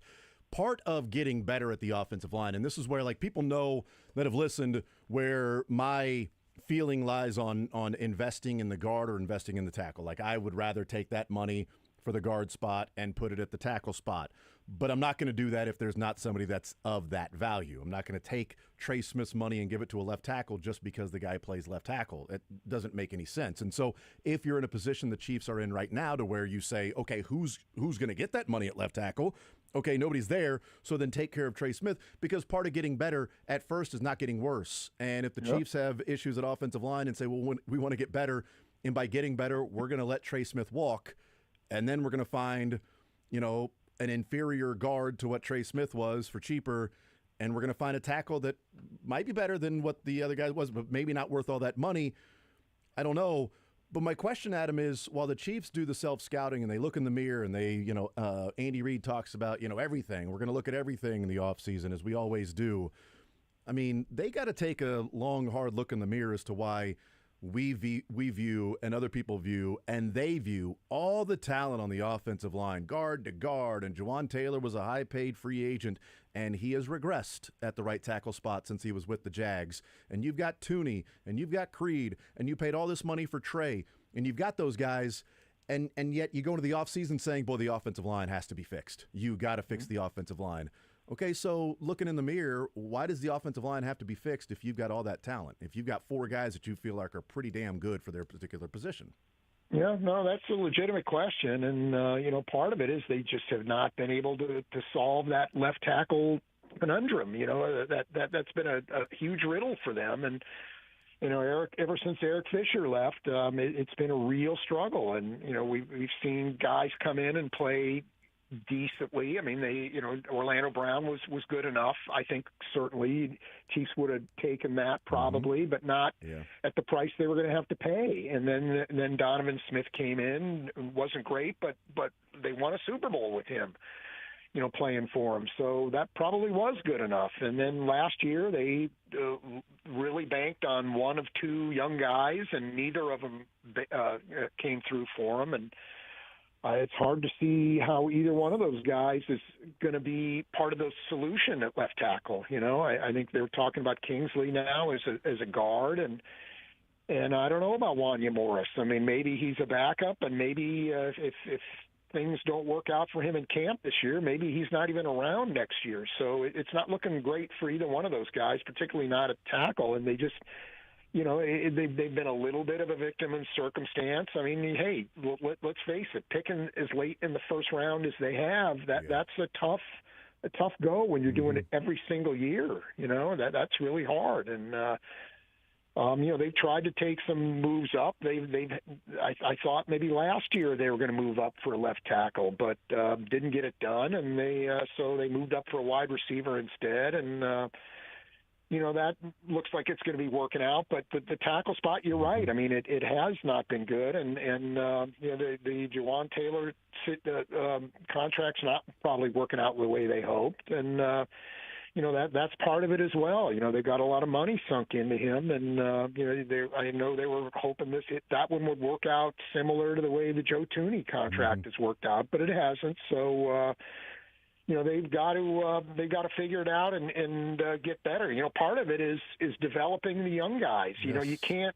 Not everybody has to be a first-round draft choice or a highly paid free agent. I mean, develop a guy like Hunter Norzad. You liked him enough to draft him in the 5th round last year. Develop him into a productive player. I mean, they've done that kind of thing before.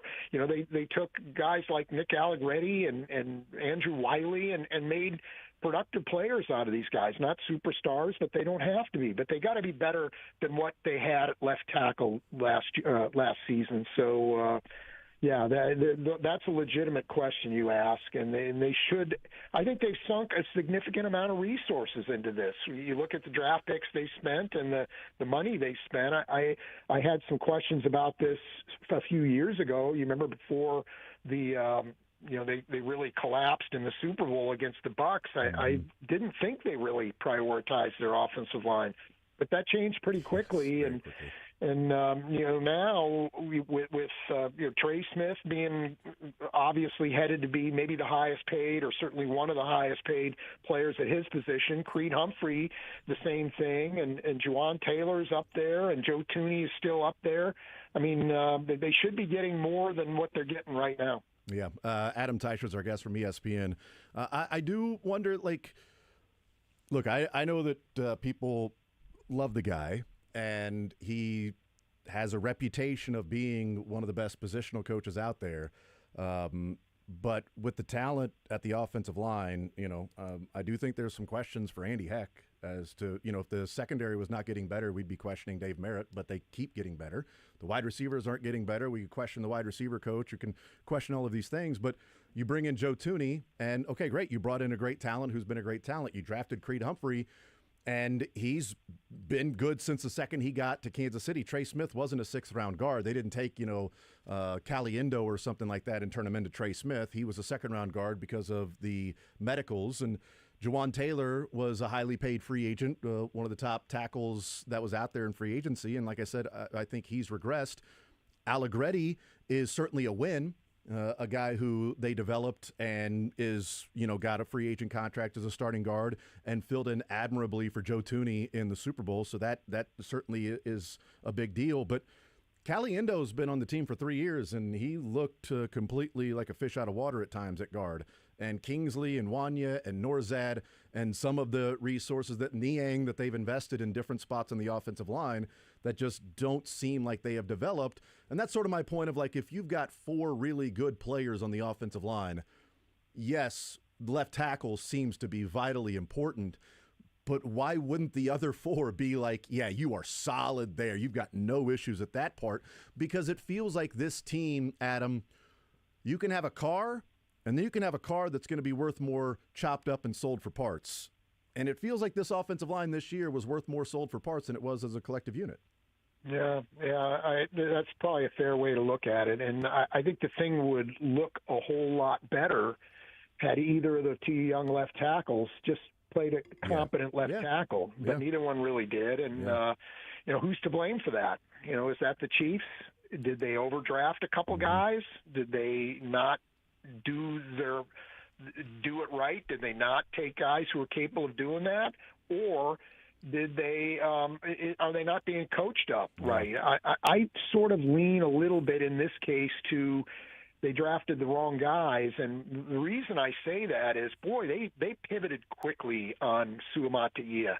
I mean, they saw him in camp, and to be honest, in camp he looked like he was going to be a competent player. So I was surprised at how he played in that Cincinnati game, but maybe even more than that, how quickly the Chiefs gave up on him. I thought, a lot of times they'll hang in with a young player if they see some potential, but the fact that they bailed on Suamataia so quickly and benched him in time for the third game of the season tells me that they saw some things that maybe they didn't expect from him, that there were some troubling things, that he was not going to be able to turn this around.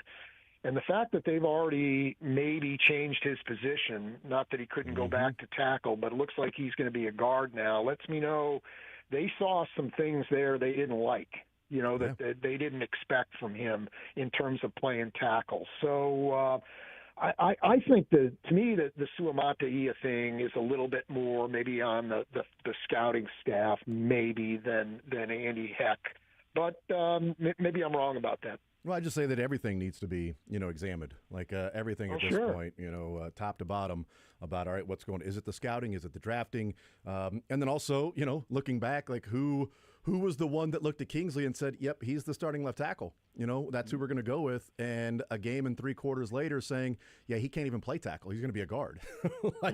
That's a very quick reversal. So somebody in training camp and preseason said, no, this guy's good enough to be our left tackle.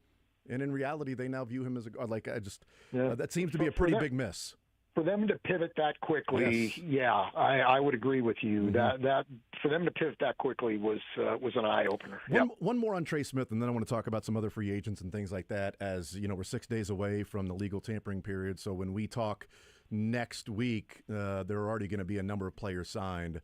Odigizua for the Cowboys just signed a contract, defensive tackle for 4 years, $80 million, 58 guaranteed. So. That's probably the minimum of what Milton Williams from the Eagles is going to be looking for in the free agent market. So you're sort of starting to see some things set. I think Turk Wharton's going to be a coveted player out there. We'll talk about that in a little bit. But if they sign Trey Smith, and most people in agreement that the best thing for Trey Smith is his run blocking. It's better than his pass blocking. His pass blocking isn't terrible. It's adequate. It's more than passable.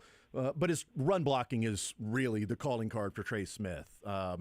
If that's the case, then this offseason, should they invest more in the running game to use more of the skill set that Trey Smith brings to the table and the best thing about him in the running game? Well, I think that's a direction the Chiefs should head in regardless. I feel like that's been an underutilized part of their game for years now. And you don't want to take the ball necessarily out of Patrick Mahomes' hands, but sometimes, that's not a bad thing, to run the ball and make it 2nd and 6 instead of 2nd and 10, So I think that's a good thing, something the Chiefs should be considering anyway. And I think they need a running back. And that's I was stunned really last year when they left the draft without drafting a running back. And I again, this year, I would be stunned if they don't draft a running back. And I don't necessarily expect it to be in the first round or the second round or anything like that, but I think they need a back and they need a versatile player to kind of take some of their load. And yes, to answer your question, I think that's something they need to do, but they need more than probably re-signing Trey Smith. I think they need the personnel to do it as well. Personnel in the backfield, and right now they just got Pacheco and really nothing else. So they're going to have to they have some work to do there too. Adam Teicher from ESPN is our guest. We'll take a timeout. We'll come back. We'll talk about some of the players for the Chiefs that are free agents and maybe some potential free agents that the Chiefs may sign. I also want to look back at the last few years and what the Chiefs have done in the legal tampering period, in the early free agency, and those that they have made a splash with early and then times where they have sort of slow played it. We'll talk about that on the other side of the break. More Zone next.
All right, we continue right here on Sports Radio 810 WHB. Jason Anderson with you, Sterling Holmes, Dylan Michaels, talking with Adam Teicher from ESPN. Adam, let's talk about some free agents. And I do wonder, and, we talked about money that is or is not available and what they do with Trey Smith and long-term deal and maybe move some of that cap hit down the road to where Joe Thuney and Juwan Taylor's big cap hit is this year. That money can come off the books. It definitely will with Joe Thuney, but can come off the books with Juwan Taylor after this year, and then maybe Trey Smith's cap hit kicks in. So you're not paying 4 guys at premium value as the salary cap. But if they do that, restructure Patrick Mahomes and some other things that are available, do you think it does give them the potential and the opportunity to be players next Monday? And in the early tampering period, legal tampering period, whatever you want to call it, first day of the league year, because that's when the bigger free agents are usually signed between Monday and Wednesday. Do you think if they get something done with Trey Smith, it'll open up the door, at least the possibility that the Chiefs will be players to make a move or two next Monday, Tuesday, Wednesday? Yeah, that'll certainly help. I mean, getting him with a more workable number than $23 million would help the Chiefs if they can get that done between now and then. But I'm just going to go back to what Brett Veach was saying to me late last season, where he said our free agency is going to be our draft, meaning any help, significant help he thought the Chiefs might get next season in terms of improving the roster was going to come from rookies. And now I don't know that I'm going to hold him to that literally, but, things have changed. As we talked about, the salary cap's going to be higher than the Chiefs anticipated, so that certainly helps. But they also necessarily weren't counting on paying Trey Smith anything next year. They thought maybe he was going to be gone, and they would at least have that money. So I don't know. I don't expect this to be one of their busier years. No, I certainly don't. But can they get something done? Yeah, I think it's going to depend on how much progress or whether they make any progress with their own guys, and re-signing them. Visiting with Adam Teicher from ESPN, I was looking back at him just to see, when they've made the bigger moves that they have made in their in the time with Brett Veach, especially over the recent history going back to 2021, 22, 23, last year as well, that last year there really wasn't hey, we're going to go out and there's a big free agent here or there that we're going to go sign. Last year was a lot about re-signing their guys. I mean, they got the deal done with Chris Jones 4 days before the free agency period, or first day of the league year, so 2 days before the legal tampering period opened up. So it would have been like Saturday. This Saturday is when they would have got the deal done with Chris Jones last year. But they re-signed Drew Tranquill a week before the league year. Turk Wharton was signed the second day of the league year. Derek Nottie was signed the third day of the league year. Deion Bush was brought back before the legal tampering period. Same thing with Mike Pennell. Things like that.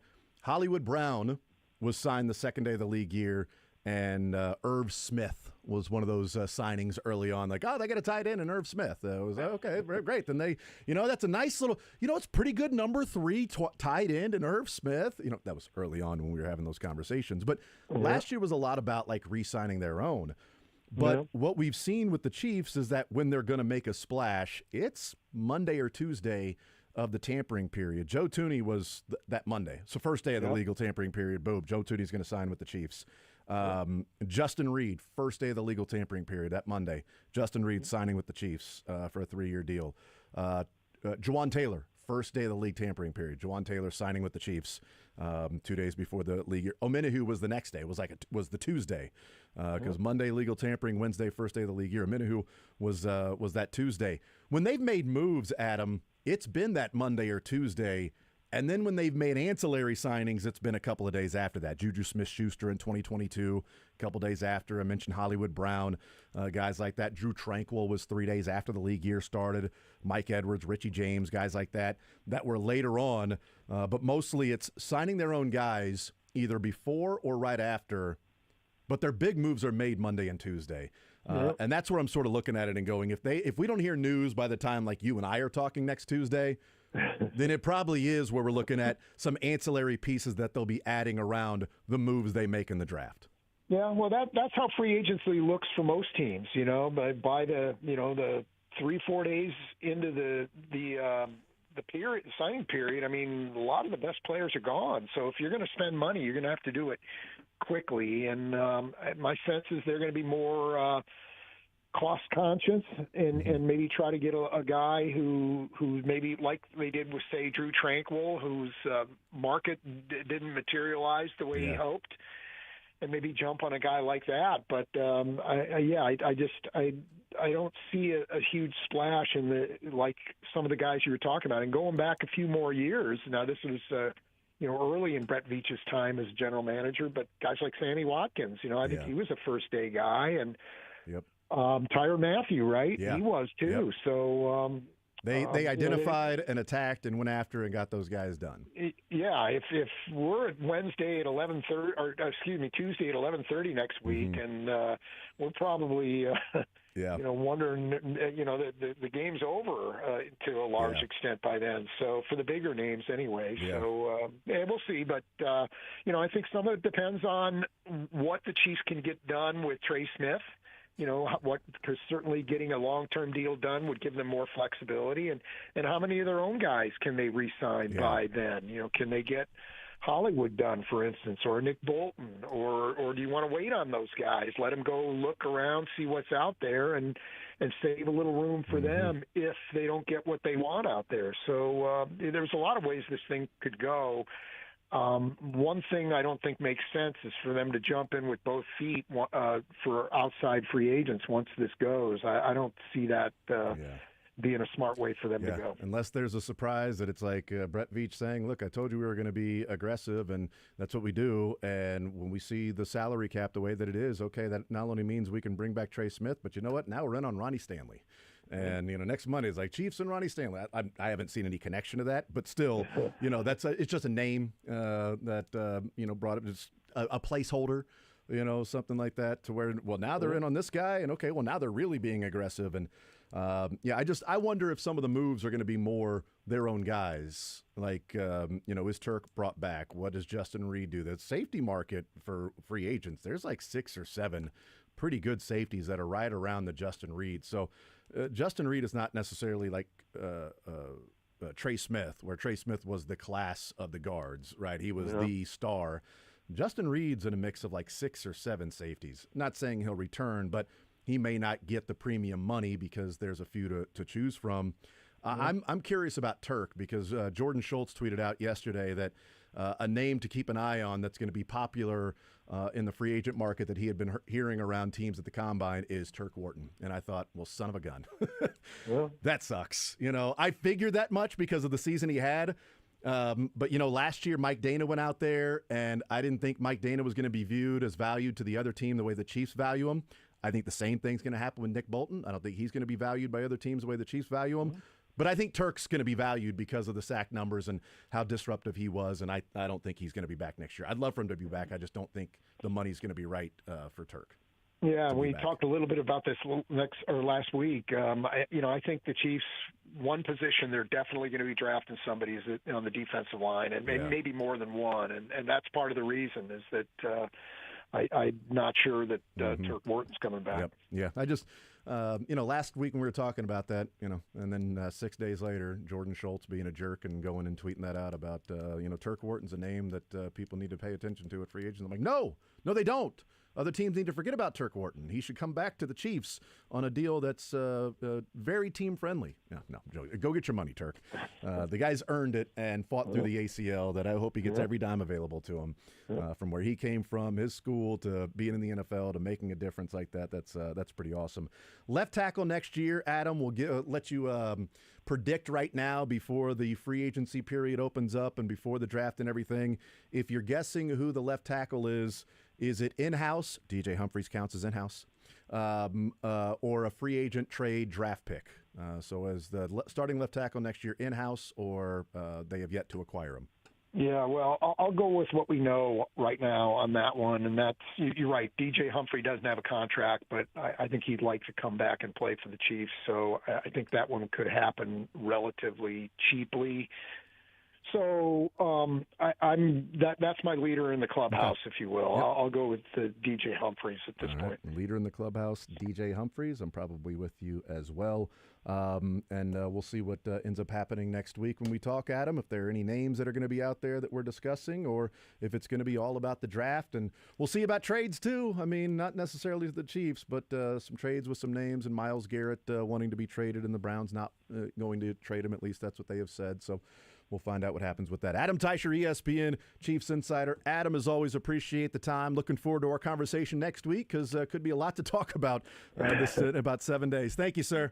You bet, Jason. We'll talk to you then. Absolutely. There's Adam Teicher from ESPN, and 6 days away, the legal tampering period starts, and we'll hear, different reports of players that are signing, and obviously the signing can't be official, just as the Deebo Samuel trade isn't official until next Wednesday in the start of the league year. Just as the Chiefs need to figure out a way to get Trey Smith's contract done, or have a decent amount of maneuvering in the salary cap with contracts to be in good standing with the league in the salary cap next Wednesday, because they have to be under the cap next Wednesday when the league year starts, and right now they are definitely over that number. With It'll the be a, hey, 23.4. Patrick, how much you want to It's not even a hey, Patrick. They don't even have to ask him. And then Well, it's I know, contract. but It's just we're going to move this from Patrick's. we will see how much they shall move. Yeah, how from much we'll Patrick's. need from Patrick's contract. But luckily that they don't have to do that till May.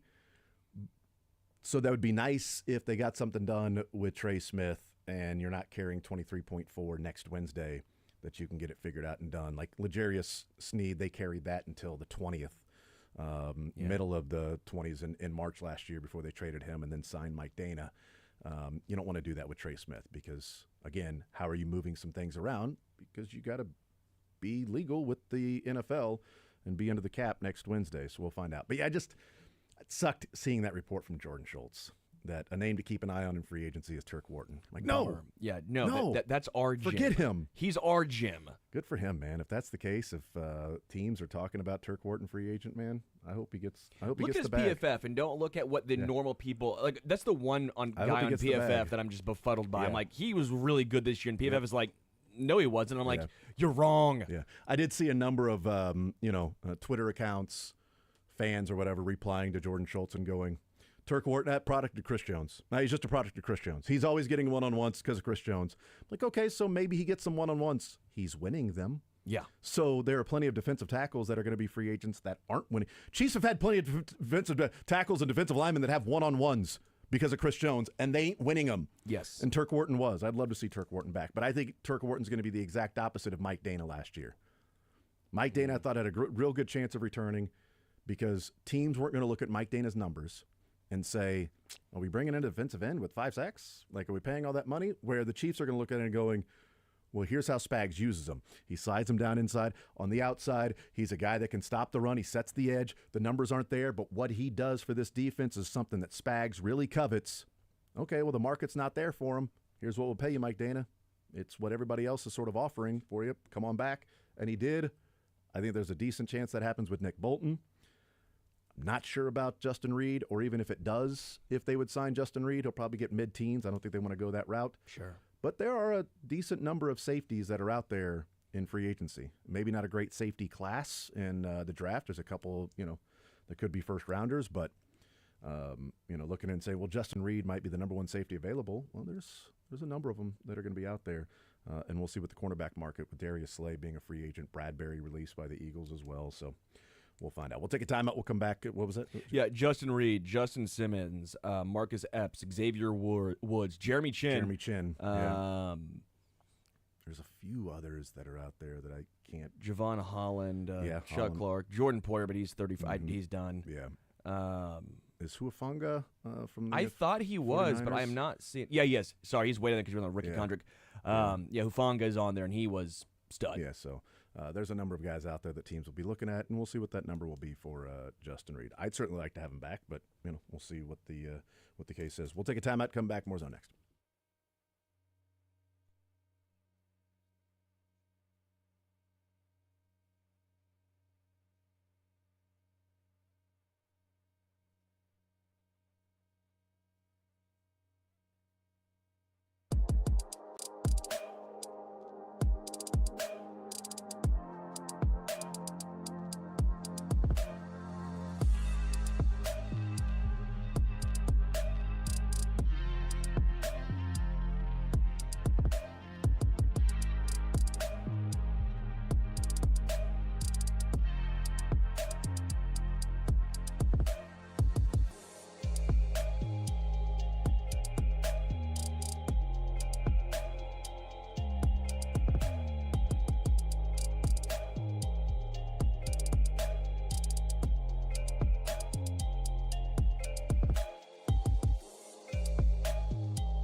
All right, thank you to Adam Teicher from ESPN Chiefs Insider. Yeah, I don't think this is, I mean, obviously it depends on Trey Smith. I don't think this is a year to where on Monday we're seeing the Chiefs' name pop up. Unless that salary cap number is so extreme to the Chiefs that they're going, not only can we sign Trey Smith, but now we're players for some of the people on the left. Now we're players for Ronnie Stanley. You mean with the Mahomes contract, how much they dip into? That's what I'm saying. Yeah. But no, Trey Smith, just because they can't, they got to sign him to a long-term deal if they want to sign anybody on Monday and Tuesday next week. Well, see, because you sign him to a long-term deal so you can move the cap down the road. Yes. You can also then create more money with others. But, I mean, you're going to have to create money just to get under the cap right now. Agreed. If you don't sign Trey Smith. So the first domino to fall, if we're talking about anything on Monday and Tuesday, is Trey Smith getting a long-term deal done. Yeah. Before they What do you think? Do you think a long-term deal is the play, or do you think it's going to be a 1 year? No. I mean, they're $16 million over the cap right now, the Chiefs are. So they've got to find a way to get $16 million less just to be in good standing with the league for next Wednesday. So, yes, I think they want to work out a long-term deal. If they're going to trade him, you got to trade him before Monday. Yeah. I mean, if you're going to do that, or Wednesday, I guess, next Wednesday. I was kind of with Matt Derrick on that. I don't think they trade him. I think that's the third option. I think it's the third option because he said that on Friday, if I'm not mistaken. I think it's like 60, 35, 5. 60%, maybe it's 70, 25, 5. 70% they sign him long-term, 25% he plays on the tag, 5% they trade him. But that 70%, if it's going to happen, it needs to get done before they get it. And again, Chris Jones last year, for reference, signed his extension from the franchise on that Saturday before. Legal tampering's a Monday. League year is always a Wednesday. So it would be this Saturday that Chris Jones signed his contract, 2 days before the legal tampering period opened. So if that same timeline, then Trey Smith around the weekend to get something done. Hopefully that happens and they can be able to set their budget and look at what the next 3 years will be in cap and cash. So then they can hopefully be players on Monday and Tuesday. The reason why I guess part of me thinks it could still be a 1 year franchise tag deal is because there's no good left tackle option this year, whether it's draft getting high enough or the free agent market. So what if the Chiefs are just sitting here going, well, we know left tackle's not going to be great this year. What if we bring back Trey Smith for one more season because at least we have that spot solidified? Because we're not going to be able to be players in the left tackle market because there's no players to really go out and acquire. Unless they really believe that Stanley's going to be healthy. And maybe that's the case. And maybe that's the case. Like we look at it and go, well, there isn't a Trent Williams available. Or Laramie Tunsil. Or Laramie Tunsil, something like that. And by the way, Trent Williams, we talk about when they signed Joe Thuney on Monday of the legal tampering period. The first day it opened, Joe Thuney's signing with the Chiefs. Trent Williams didn't sign for like another week. So, because it was the negotiations between the 49ers and the Chiefs. And so a week later, he finally decided that he wanted to sign with the 49ers. Went to sleep thinking he was going to be a Chief. Woke up the next day and then signs with the 49ers. That sucks because that would have solved a lot of problems at that particular time. Sunk cost now, baby. Yeah, it's but that's my one, I guess, pushback is if it's a 1 year deal, I can also understand the thought process of solidifying, run it back with the 4 guys that you did up from left guard to right tackle. Left tackle's not going to be an option necessarily as far as the answer. If that's the way they think, at least, then that makes the 1 year Trey Smith franchise tag even more, just makes more sense. So. Well, then you would be losing your left guard, and right tackle next year. Yeah. If you just went with the 1 year with Trey Smith. And you'd be carrying that cap hit for Trey Smith along with Thuney and I was Juwan just thinking Taylor. in a 1 year, in a vacuum, my point was I could talk myself into understanding why you could have Trey Smith play only on the franchise tag. Yeah. Trying to see if there's any. Colton Miller would be a free agent next year, but he's going to be 31 years old. Couple of right tackles will be free agents next year, and doesn't even mean they'll hit the free agent market. Sure. Yeah. Kind of it, So, we'll see what happens with that.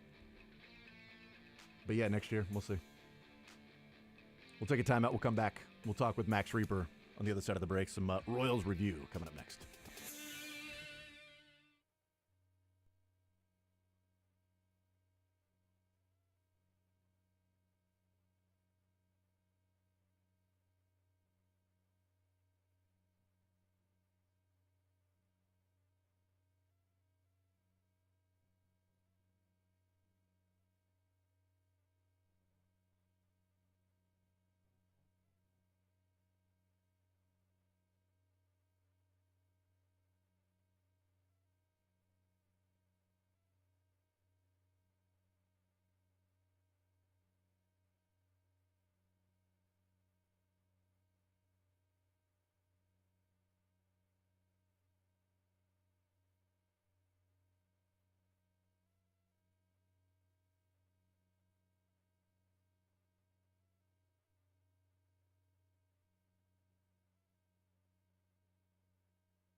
All right, we continue right here on Sports Radio 810 WHB. We'll talk some Royals baseball. But first, coming up this Friday, March 7th, at the Advent Health Sports Park at Blue Hawk, it is some KU-MU action, some electrifying hockey, a showdown between the Kansas Jayhawks and the Missouri Tigers. Again, that's at Advent Health Sports Park at Blue Hawk coming up Friday, March 7th. Tickets are $15. You can go to bluehawksports.com or $20 at the door for that match coming up, that matchup, little hockey action. And we're going to give away, what do you want to give away? 2 tickets? We're going to give away a pair? Give away a pair of tickets right now? Pair of tickets. All right, let's give away a pair of tickets. 913-3810-810, 913-3810-810. And you can also go and check out the game day experience with the Hawks Landing, the 21-plus VIP mezzanine. They got the private bars, exclusive food options, early access, all of that great way to tailgate and enjoy the game in the beer garden setting. The area standing room only, views overlooking the ice. Tickets to that are $25. We are going to give away a pair of tickets to the MUKU hockey match coming up on Friday night at Advent Health Sports Park at Blue Hawk. That is March 7th. Again, tickets are $15, $20 at the door, 913-3810-810. What do you want to do? Caller number 7. 7. For Bobby Witt. There we go. Caller number 7, 913-3810-810. Let's talk some Royals baseball. Max Reaper, Royals Review, joining us here in the zone on this Tuesday. Max, how are you, sir? I'm doing great. Well, we appreciate you joining us after circumstances overtook our potential conversation yesterday. So thank you for delaying this 24 hours for us. Hey, not a problem. And I just hope we don't have any more power outages tomorrow with the impending storm. People did not want us to talk Royals baseball yesterday. No. I'm like, come on, there's excitement around the Royals going on right now. Max Reaper's our guest. All right, let's talk about something that's in the news as of today, last night, and today. That is Adam Duvall. The news that the Royals were making a play for Adam Duvall. They offered a one-year, $1 million contract with $1 million in incentives. He said, no, thank you. If he doesn't get $3 million guaranteed, he's going to retire. What do you make of this in the Royals' interest, and then what they offered, and then Adam Duvall, wanting $3 million, or he's going to walk away from the game? Yeah, it's kind of interesting in that, the Royals clearly are trying to make an effort to upgrade that outfield. I think, it's clear to see why. They pretty inadequate last year offensively, and they're not sitting still. I know they're putting a good face and saying, well, we'll try Jonathan India and Michael Massey and Maikel Garcia in the outfield, but clearly they want to be a little more aggressive about upgrading the outfield, and they've made some attempts. Santander and Jurickson Profar earlier this offseason. There's been a lot of trade rumors about guys that they're interested in, and now this report that they shallower. Adam Duvall is still out there and making an offer to him. A small offer, but he is coming off a pretty lousy year last year. Negative replacement level player, hit under 200. But that being said, he's a guy that can still hit lefties, plays solid defense. He has a track record, 11-year veteran. If he's got a little bit left in the tank, he could be a nice supplementary player, kind of in the mold of a Tommy Pham last year. So I get at least putting out an offer and making, showing some interest. I guess it's less clear why he's holding firm on the $3 million he got last year with the Braves when he put together, by Fangraphs, he had the 4th worst season out of any hitter last year. So you think you kind of, lower your demands a little bit, maybe, or, bet on yourself, say, okay, well, right, I'll take an incentive-laden deal. But it's not clear why he's holding firm to that offer. So, it's interesting that leaked. I don't know if that's his way of getting teams to offer more, but it's nice to see the Royals aren't just relying on improvement within. I would be concerned of a player that's that age coming off that season and saying, no, I don't want incentives there. I want the guaranteed dollars. That would make me concerned about his confidence in earning incentives in his play that year, as opposed to just getting the guaranteed $3 million. No matter what he does, if he sucks, I'm going to get $3 million. If I'm good, I'm going to get $3 million. But I'm not really going to bet on myself that I'm going to bounce back from last year and sign for $2 million and then get $1 million in incentives. No, that's not going to happen. I need the $3 million guaranteed. That would worry me if a player was not willing to bet on himself that he was going to come through and earn those that $1 million in incentives. Yeah, and I get it to an extent. I mean, like everyone thinks they're getting, right. I think I'm worth more than I'm getting as a salary, but and he's had a decent career where I'm sure there's times where he felt he was underpaid or appreciated, but he's at the point in his career, where's my best chance to win? Where's my best chance of playing time? And that Kansas City should be pretty attractive for that point. You get a chance to play with Bobby Witt Jr., Vinny Pasquantino, a team on the rise, good pitching last year. Attractive with that as a team. I don't think there's, if you play well, you think he'd want to bet on himself a little bit. Say, okay, I'll take an incentive-laden deal where if I'm getting a lot of playing time, I'm going to get some more money out of this deal. So it's a little unfortunate that he didn't jump on that offer, I guess.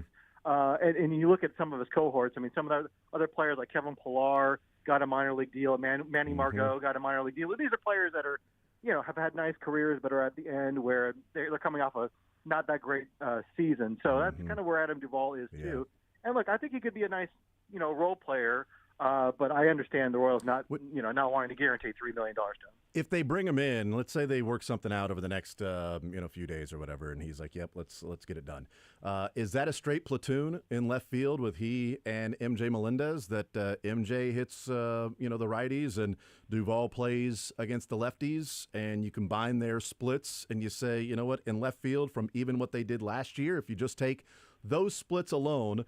I put the numbers together this morning at Max, and Adam Duvall against lefties and MJ Melendez against right-handers this last year would have combined for, in 500 plate appearances, 242, a 308 on base, a 457 slug, so 765 OPS with 25 home runs, 126 strikeouts, 47 walks. It's it feels light years ahead of what they were getting at the corner spot last year if you're just a straight platoon. Would that be the thought process with Q and JJ of bringing in Adam Duvall and saying, I know they've looked at Massey and they've looked at India in left field, but if Duvall and MJ take up left field as a straight platoon, now that maybe you don't have to convert somebody to left field, or maybe Garcia becomes a super utility guy. How do you think that would play if they signed Adam Duvall? Would he just be a role player, or could it be a straight, platoon with he and MJ in one side of the corner and combining those numbers going up against righties and lefties?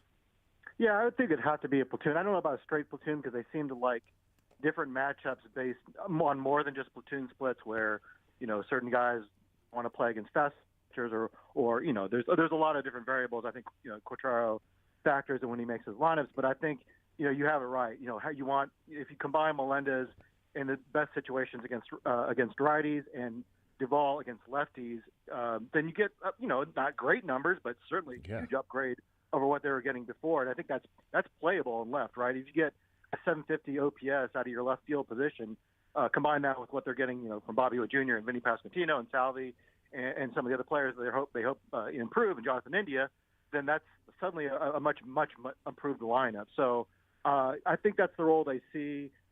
It's interesting too that they would look to platoon with Melendez. Like, he's the younger player that you think, okay, if he's got some upside left, rather than maybe trying to platoon Hunter Renfroe, who is towards the end of his career, and he should probably be transitioning into more of a part-time role. And maybe that's the plan too. Maybe Michael Massey will be playing some right field and platooning with Hunter Renfroe out there. There's a lot of mixing and matching, I think, that's going to go on. But that's kind of what you have to do when you're a smaller market team. You have limited resources. You have clear holes. The best way to kind of paper over those holes is to put guys in the best situation to succeed, and that may mean, playing out of position, learning a new position. That may mean the platoon situations where you're only hitting against lefties. But they're going to have to be creative about how they're going to upgrade some of these positions because clearly they weren't able to land the big fish with a big bat in the off season.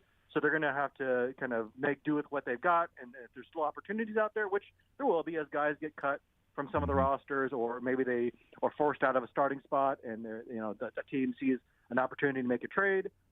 There's going to be other opportunities to add players. I don't think cave into Adam Duvall's demands. Yeah. He's the right fit. Yeah, I feel like there's some desperation there. If you're like, oh, we want to give you $1 million, okay, we'll give you $3 million. Please don't retire. You're 5, 6, 9. Yeah, right. Max Reaper's our guest from Royals Review. So if they don't, sign somebody in the outfield, or they were pursuing Adam Duvall, they've played India in left field, they've played Massey in left field, they've played Michael Garcia in center field. They've played India at third base. They've moved some guys around. How do you see them, figuring out those three guys for, a couple positions? Is it Michael Garcia turns into a super utility guy and will play third sometime, and India plays third or plays left or plays second, or, Massey takes some days off? How do you think they figure those things out? Or is it India's your leadoff hitter, you need him in there. Massey's a good hitting second baseman, so you keep him in there. And if Garcia's improved with, the new swing being down the bottom of the order as opposed to being, relied on as being a leadoff hitter and playing his defense at third base, all right, so you keep him at third. How do you think they go about this while they're getting outfield innings and games under the belt of Massey, India, and Garcia? I mean, I feel like that's the question of the spring training, right? How are all these pieces going to fit? Because right now on paper, they don't seem to fit that well. And look, that can change if Michael Massey adapts really well to left field, or Jonathan India turns out, that's actually a good fit for him. It didn't seem like Alex Gordon was going to be a left fielder, early in his career, but if you told me he was going to be a 8-time Gold Glove winner, I wouldn't have believed it early in his career as a left fielder. But he made that transition, and sometimes it just takes a player kind of really, taking that position switch to heart, and it turns out maybe that was a better fit for them than where they were before. Now we'll have to see. Jonathan India, I don't think he has a super strong arm out there. Like, I don't necessarily have a strong arm to play left field. And that helps. Necessarily need that, have that arm. Now you do to play third. I don't necessarily going to get third base. So then how does Michael Garcia fit into this? It's interesting they're having him play outfield. I know that's something they've talked about in the past just because of his athletic. On second base, you have India and Massey, and position player pushing. All right, let's see if we can get a better connection with Max there, Max Reaper Royals Review, in talking about, look, Michael Garcia has played, what are the numbers on this that I put together with, let's see, from Michael Massey, Michael Garcia, and Jonathan India. Garcia's played 5 games so far, 1 at third base, 2 in center field, 1 at shortstop, and 1 at DH. Michael Massey, 6 games, 3 in left field, 2 at second base, 1 at DH. And Jonathan India's played 6 games, 2 in left field, 2 at third base, and 2 at second base. So he has split even 2, 2, and 2, second base, third base, and left field for Jonathan India so far. That's how those 3 guys have broken up. And if you're talking about their natural positions, or at least the position they have played last year, India with 2 of his 6 games at second, Massey 2 of his 6 games at second, and Garcia 1 of his 5 games at third. So that's a combined 2, 4, 5 games at the position they played last year out of their 6, 12, 17 games. Well, maybe the left fielder is just the friends we made along the way. That's exactly right. Yep. That might be the real 100%. left fielder. 100%. No, I mean, that's interesting, and we'll see. What it comes down to is India nor Massey, neither have really looked great out in left field from what we have seen. Again, we don't see much. We don't see much, but we have heard. From what we've heard, so Yes. it makes it a little difficult. I still think that I understand Garcia playing center because the athleticism and all that stuff. I wouldn't mind seeing what he could do in left, though. You know my thoughts there. If India's at third, Massey's at second, I wouldn't mind seeing Garcia more in left because I do want to. I want Massey's bat in the lineup almost exclusively. I want India to be there. India's bat in the lineup. 162 games. Yes, I need him him leading off. If that's the case, I don't want India moving around, right? I want him to feel comfortable so he focuses more on offense than he does trying to learn a new position. So you know my thoughts there. And he was drafted as a third baseman, all that stuff. I think he's fine there. Massey will play the majority of the games anyways because there's more right-handed pitchers than lefties. So Massey, platoon or not, will play 110 games at second base. Hopefully, that's the goal, right? So you're not moving him around a ton, which leaves Michael Garcia. I don't mind having him in the lineup. Great glove, great athleticism. I think he would be the best outfielder. And then you wouldn't be moving around Massey and India, the two guys who you want there for their offense more than their glove. Yeah. So if that's the case, I want Garcia to play a little bit more left, center, and even if you have to, right. Let's bring in Max Reaper, Royals Review. Let's bring him back in. Max, as we're talking about these things, one of my concerns with Jonathan India is that, I love the trade. I love bringing in Jonathan India because putting him at the leadoff spot, it changes a lot. It certainly makes that lineup for the Royals look a lot better with his on-base percentage and ability to run the bases with Bobby Witt batting second. But my worry, Max, is you bring him in to be a leadoff hitter, and then, oh, by the way, we're going to give you a different glove. So we want you to lead off and be this guy, but we're going to have you learn a different position. I don't want to take anything away from what you brought him in to do, which was to get on base and be that top of the lineup, table setter. And if learning a new position takes away from that even a little bit, I want him to do what he does, and it was brought in to do. Be the best leadoff hitter you can be and elongate this lineup. Yeah, 100%. I think that's kind of been an underrated part of this that hasn't gotten as much attention. Is like, how does this affect their offensive abilities? And not just for India, but Michael Massey's a young player who is still kind of getting his feet wet in the big leagues and seemed to kind of turn a corner last year and become a really solid hitter. But now we're asking him to maybe potentially learn the outfield. Michael Garcia is a guy who, admittedly, by his own admission, needs to improve his offense. He has a lot more offensive potential that he didn't tap into last year. And now we're going to ask him, oh, by the way, improve your swing, but also, put on this outfielder's glove and play center field for a little bit. and Yeah. Some guys can make that transition pretty well. Like I mentioned, Alex Gordon seemed to have not only did moving the outfield make him a much better defender, but his bat really took off once he changed positions. But on the other hand, I was writing about this last week, but moving guys like Hunter Dozier and Mark Teahan around when the Royals couldn't find a position for them, arguably that could have hurt their offensive performance. Kind of moving around, having to relearn a new position each time, that could have a detrimental effect if a guy doesn't know where he's going to be in the lineup. So, I'd worried about that a little bit with India as well. He's never played the outfield at the professional level. Now we're going to ask him to play, out in left field, and he already had a missed play out there in the spring training game, which is fine. That's what spring training's for. But you certainly don't want him to be distracted from his main goal, which is getting on base and setting that table for Bobby Witt Jr. and Vinny Pasquantino and Salvi. He's a little bit more of a veteran than some of these other guys, so I think he'll be able to make that transition a little bit better than some of the other guys. But you certainly don't want to do anything that harms his ability to get on base. Yeah, and that's one of the reasons why I'd like to go down to spring training, sneak into the clubhouse, and get into the locker of Jack Caglione and either steal or burn or just cut up any glove besides a first baseman's mitt. So that's all you have. You're a first baseman. You're a first baseman.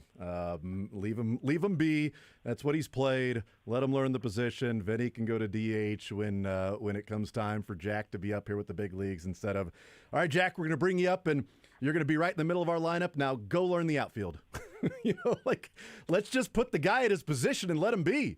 So here's your first base glove and go play first base. And we can't find your outfield glove for some reason. And then I'm in the background, burning it in a big burn pit with any other glove that he has, including his glove that he uses to pitch. So that's just what I'm doing. That's my strategy of how I'm going to help out the Royals to keep Jack at first. But I am really intrigued by the possibility of him playing right field, though. He's got the arm for it. Oh, yeah. And definitely has the arm. Yeah, but I've heard his mobility is perhaps not as great as you would like in the outfield. Yeah. But man, if he could make that transition, that would fit so much better. But yeah, I hear what you're saying though. You don't want to tinker too much and mess with what we've seen as the best power we've seen in a long time out of a Royals prospect. Visiting with Max Reaper, Royals Review. A couple of little nuggets on the pitching side. What do you make of the 7 innings so far for Daniel Lynch? Only the 2 earned runs that he's given up, the 7 strikeouts so far.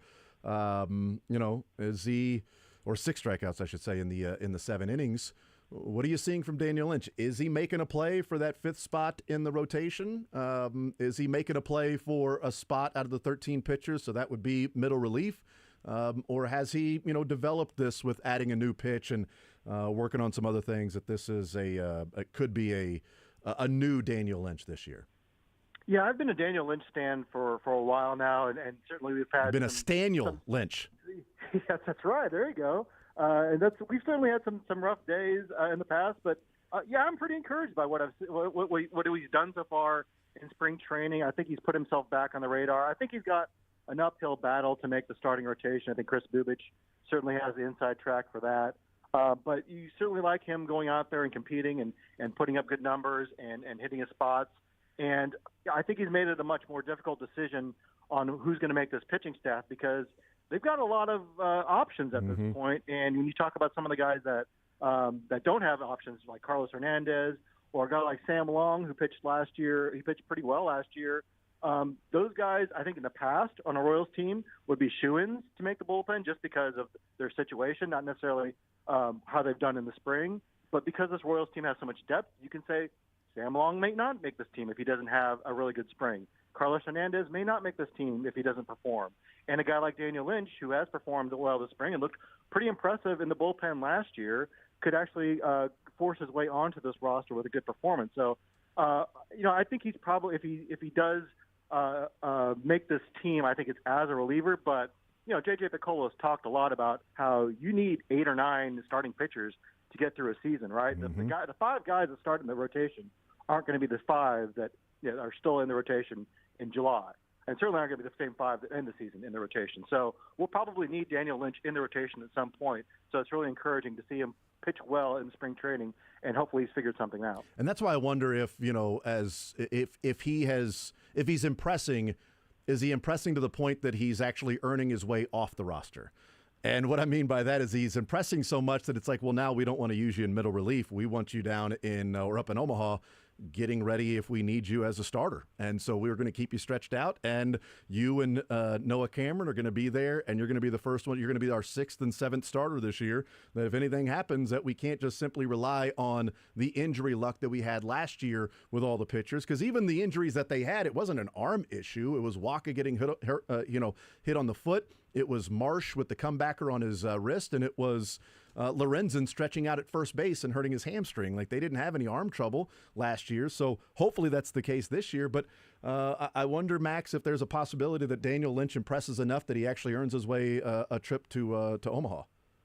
I also wonder if maybe he pitches so well that he gets showcased for another team. That's a good, yeah. And another team has a young outfielder that they don't have room for, and maybe there's a trade that the two teams can make. I mean, there was reports earlier this offseason the Royals were willing to deal, Chris Bubich possibly, Alec Marsh possibly, if the right bat was available in exchange. So maybe, if they don't want to deal with one of those guys, maybe Lynch is available, maybe not for as big a name as Marsh or Bubich could have warranted, but if they can get you someone who's kind of intriguing, that is, a player on the upside, has good solid upside, and Drew said the hitting coaches think they can get more performance out of him, then that becomes an intriguing option as well. Certainly you don't want to deal from starting pitching depth, but the way that Noah Cameron has performed in the spring, I think maybe gives you a little bit better assurance that there is some depth there. I'll tell you what, man, the Diamondbacks need some pitching. There's this little fella named Corbin Carroll. I think they would love to get Daniel Lynch for Corbin. If you're the Diamondbacks, you give up Corbin. If it's getting Daniel Lynch, I mean, come on. Who says no to that trade, Max? I mean, come on. That's great. The Royals figure out their outfield spot, and the Diamondbacks get better in the rotation. That's done. I mean, just they do have a glut of outfilders. Some young outfilders. Win. The Royals could take it. I wouldn't mind having it here in Kansas City. Certainly. Just win. Come on. Just why don't they just trade Daniel Lynch for that? We're making Mike Tannenbaum trades right now. Yeah, just exactly. That's a problem. Just make those trades. I mean, he's on ESPN every day. Who says no? Let's do this, man. Max Reaper, Royals Review. Max, you're the man. I appreciate it, sir. Thank you for moving your schedule around as well from yesterday to today to talk some Royals baseball with us. Thank you, man.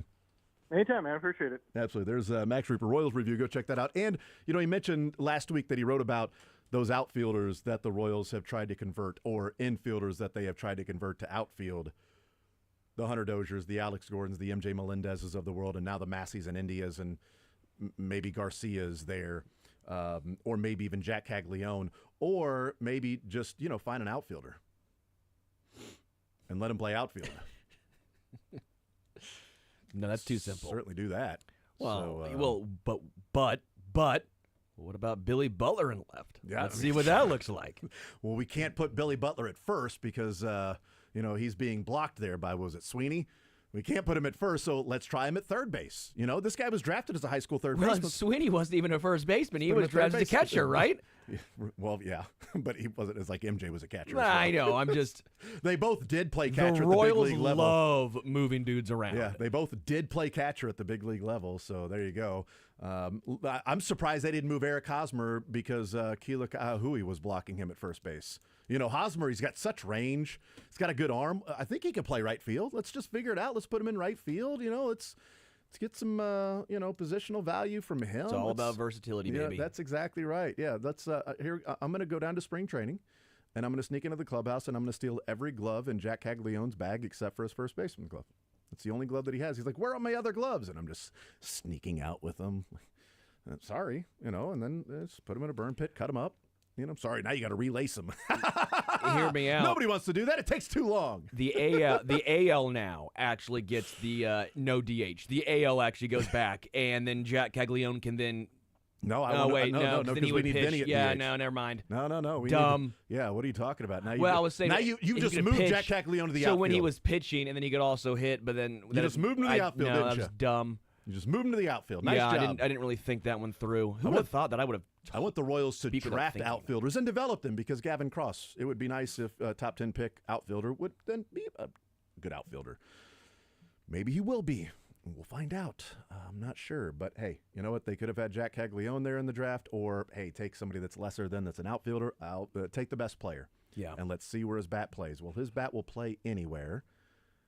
But if they've already said, hey, your bat's so important, we're not going to have you pitch, okay, then it's kind of odd to say your bat's so important. Now go learn a new position that you've never played. We're in the same the same Right, way. that Like was- that was my thought with India. yeah, Even with in India, yeah. India's even third base. I'm sitting here going, is that Yeah. a smart move? Yeah, I'm just. Yeah, the Royals sometimes focus too much on versatility and defense and all this stuff, when in reality, offense is the name of the game right now. And they went out and got guys, but now you have to try and find them to make the pieces fit. If India's now your third baseman because you need him in the lineup every day to be your leadoff hitter, and Michael Garcia becomes a super utility guy, and the one day Bobby Witt gets off, he plays short. Yeah. Or Bobby Witt, you're leading, 10-2 in the eighth inning, and you can get a couple innings for Bobby. He can play short. Massey needs some day. Massey's dealing with a back, so now Garcia's your second baseman, platooning against, left-handed pitching in center field for Kyle Isbell, or, same thing in left for maybe MJ Melendez. Just moving him around to where he's still playing like 140. Maybe it helps his bat. 120, 125 out of, he's not playing every single day, but you make sure that India's in there every single day as your leadoff hitter. Yeah, figure it out. I mean, how much is it worth it to get worse defensively at third base to make sure that a much better bat is in your lineup? Yes. And you're not losing some of that bat because he's now having to take his time away to learn a new position. Yes. Jonathan India. So we'll see. But, we'll find out. With that, we'll take a time out, come back, more Zone next.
WHB.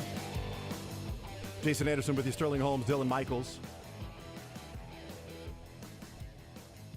You know, we talked a lot of Chiefs football in the 11 o'clock hour with Adam Teicher. Talked a lot of college basketball in the 10 o'clock hour. KU losing to Houston last night and how they played and what the takeaways were from that. Talking with Max Reaper here the first part of this noon hour. News out of the NFL. Davante Adams is now a free agent, which was going to be the expected result of his $36 million salary this year, which was the funny money part of his contract that inflates the average annual value, the average per year of his contract. The reports were that the Jets were looking to trade him, and if they couldn't get a suitor, then they would just release him. The reason you trade for him is, well, now we don't have to negotiate with anybody else, but you're not taking on, that contract or whatever, you'd have to deal with that. But now he's a free agent. And we'll see where Aaron Rodgers goes. I mean, maybe. I don't know. Well, I'd be interested. I'll tell you that much. Right out of the gates, I'd be interested in Davante Adams because I don't think he's DeAndre Hopkins. I think he's better. I don't think he's lost the steps that DeAndre has lost. I think he can still get open. He still had 1,000 yards last year in 14 games. Right. He's not the Davante Adams he used to be, but is he 87%?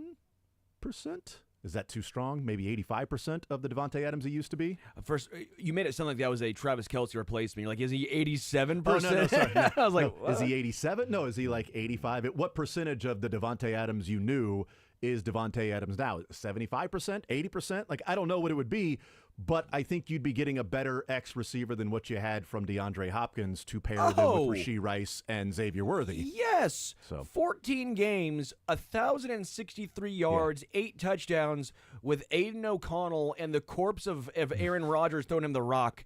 Yes. Yeah. And by the way, he still had to go. I know you can use it either way. Garrett Wilson was the wide receiver 1 on that team. Mm-hmm. You can say, oh, maybe he had more one-on-ones, all that stuff. Fine. He'll have that here in Kansas City. But Davante Adams was a stud still. One of the more underrated great players last year. Has been, the past couple of seasons because of his time toiling away in Vegas. Yeah, Davante Adams still has it. I had so much pushback on DeAndre Hopkins as far as the past couple of years of what he could be and what he still had left. I still think Adams has a couple of great seasons left in the tank. Yeah, really good. Well, we'll see what, the definition of great. People can get into that discussion in the minutia there. But how about this? 1,200 yards and 8 touchdowns. Would that constitute great in your mind or no? Yeah. Or I would say the ability to do that on different teams, but playing on the Chiefs where Rashee Rice, Xavier Worthy, and Travis Kelce also play. So Sure. It gives you that option that's there. That's because I wouldn't view it and go, well, Davante Adams, you sign him to this because he better have 1,200 yards and 8 touchdowns, right? If he's less than that, then therefore you were wrong. Sure. I'm agreeing in that. Is he the guy that can do that on a different team where now he's on a team with Worthy and Rice and Kelce, depending on how many games Rice plays? Sure.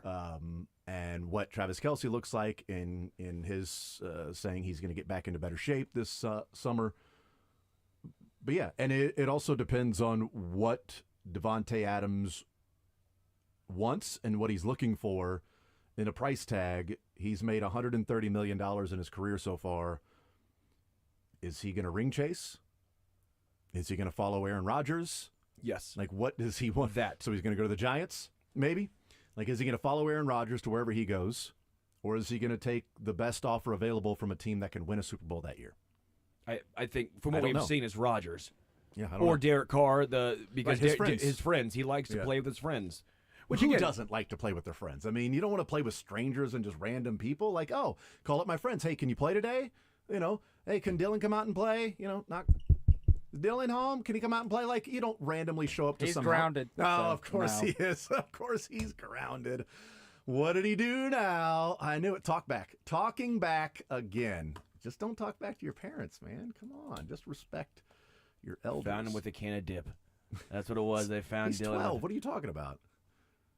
How long That's did you why get he grounded? got. That's why he was grounded? Yeah. I learned it from watching you. Learned it from Sandlot. I learned it, I learned it from watching the big leaguers, okay? I know what that ring in the back pocket is. I understand that. But anyways, as we were mentioning Davante Adams, that will he follow Aaron Rodgers or Derek Carr? Honestly, Be in- he likes to play with his friends. Be in which New Orleans, is, be wherever Aaron Rodgers goes. But again, I'd be interested. I'd be interested in Darius Slay.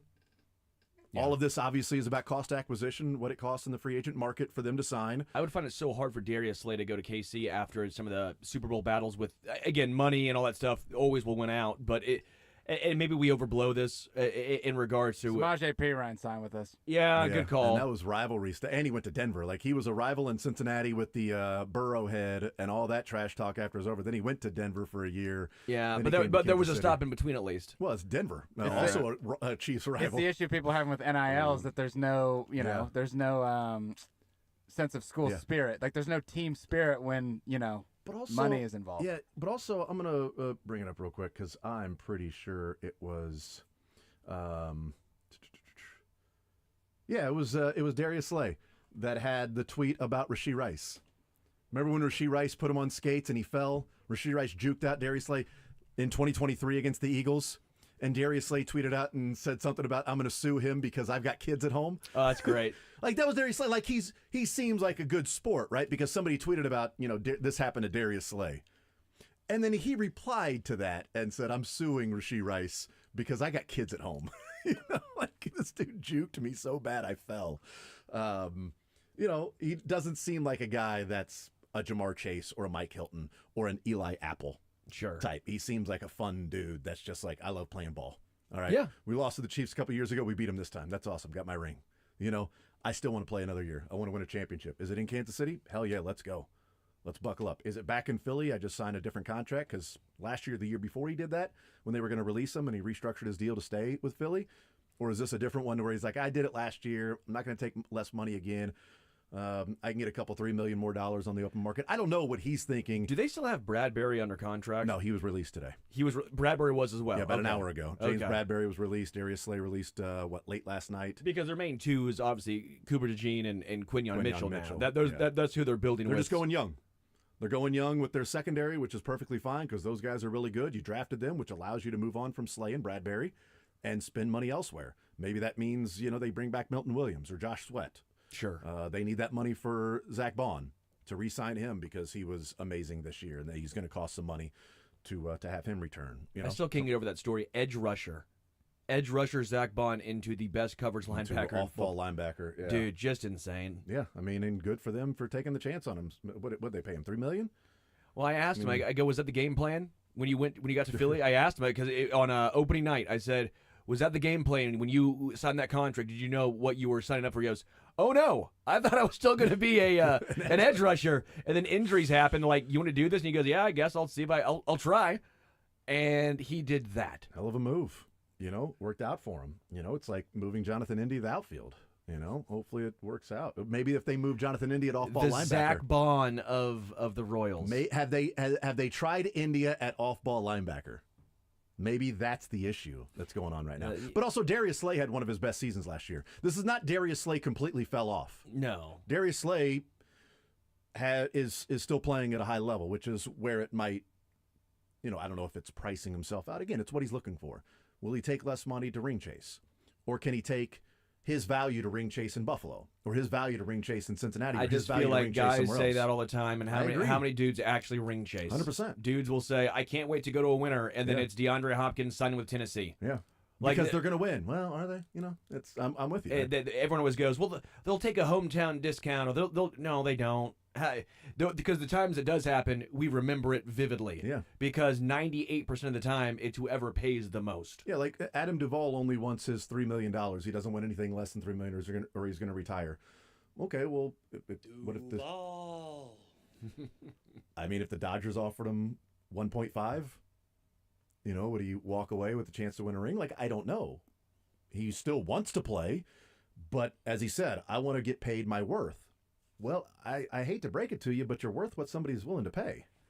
So your worth apparently is about $1 million with $1 million in incentives. He was actually minus 1.4 wins above replacement last year. So he actually probably owed the Braves $3 million. Well, that's the thing is he got $3 million last year, had one of his worst seasons, and then says, I want the same contract as last year that I got. Dog, with in the 300 awful at bats, your OPS was 569. 569. Nice. Nice. But against left-handed pitchers, and this is where Duvall would have value as we jump around to the Royals too, because maybe Duvall can play cornerback. But his numbers against left-handed pitchers, he had 123 plate appearances, but 250, got on base at 340, and slugged 514 at 856 last year. In that terrible year, last year against left-handed pitching and 123 at-bats, he had an 856 OPS and 8 home runs. Dog, what did you do against righties? You don't want to know. I mean, was it you up there? You don't want to know. It was a horror film. Everett, they actually had your son fill in. It was the same thing MJ did against lefties. It was a horror film. It was a slasher film. It was, you cover your kid's eyes before you show them those numbers. Because MJ on the season OPS'd at 670, but against right-handed pitching, he opened OPS at 730. You know what I mean? Like, it was... Which is why you would sign Adam Duvall, put him in left field with MJ Melendez and true platoon. But unless the Royals think they have Adam Duvall at home, which is Nelson Velasquez, but who's not good defensively. Yeah, I don't know.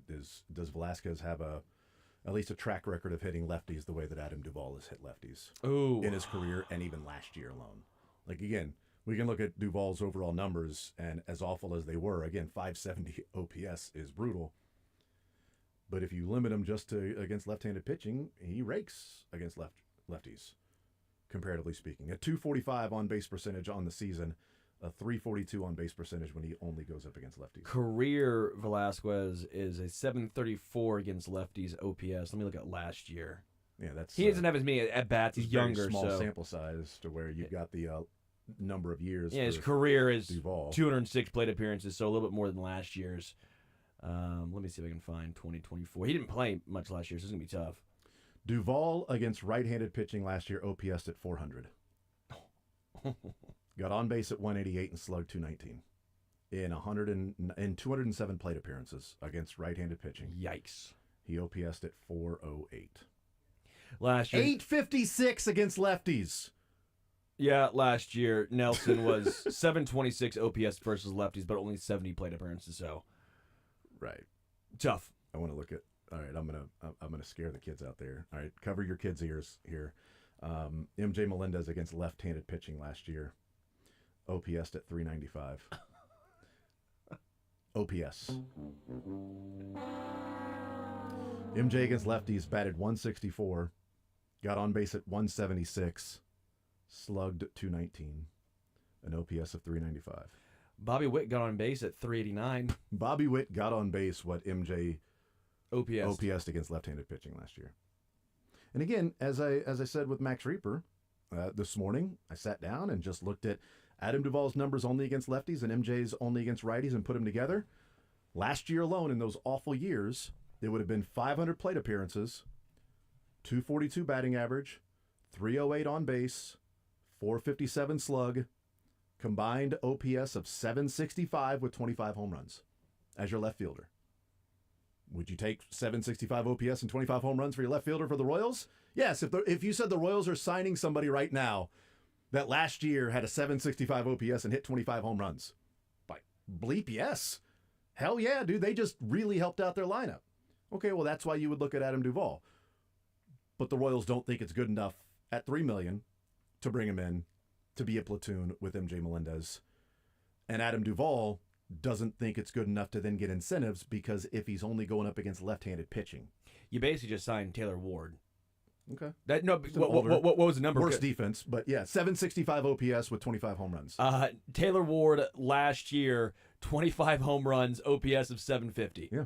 You basically signed Taylor Ward. If you were to just have Duvall and MJ straight platoon. Yeah. Lefties, righties, that's what you're doing. And as long as they stay healthy, because if MJ gets hurt now, Duvall's got to hit against righties. Or MJ's kids, cover your ears and your eyes, MJ would have to hit against a left-handed pitcher. And his 395 OPS last year. Just never face a lefty for MJ and never have Duvall face a righty. Simple. Good to go. Good to go. We'll take a timeout. We'll come back. More Zone next.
right.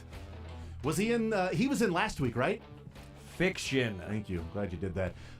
Fact is, we're going to give away a pair of tickets to the Kansas Jayhawks Missouri Tiger hockey showdown that's coming up on Friday night, March 7th.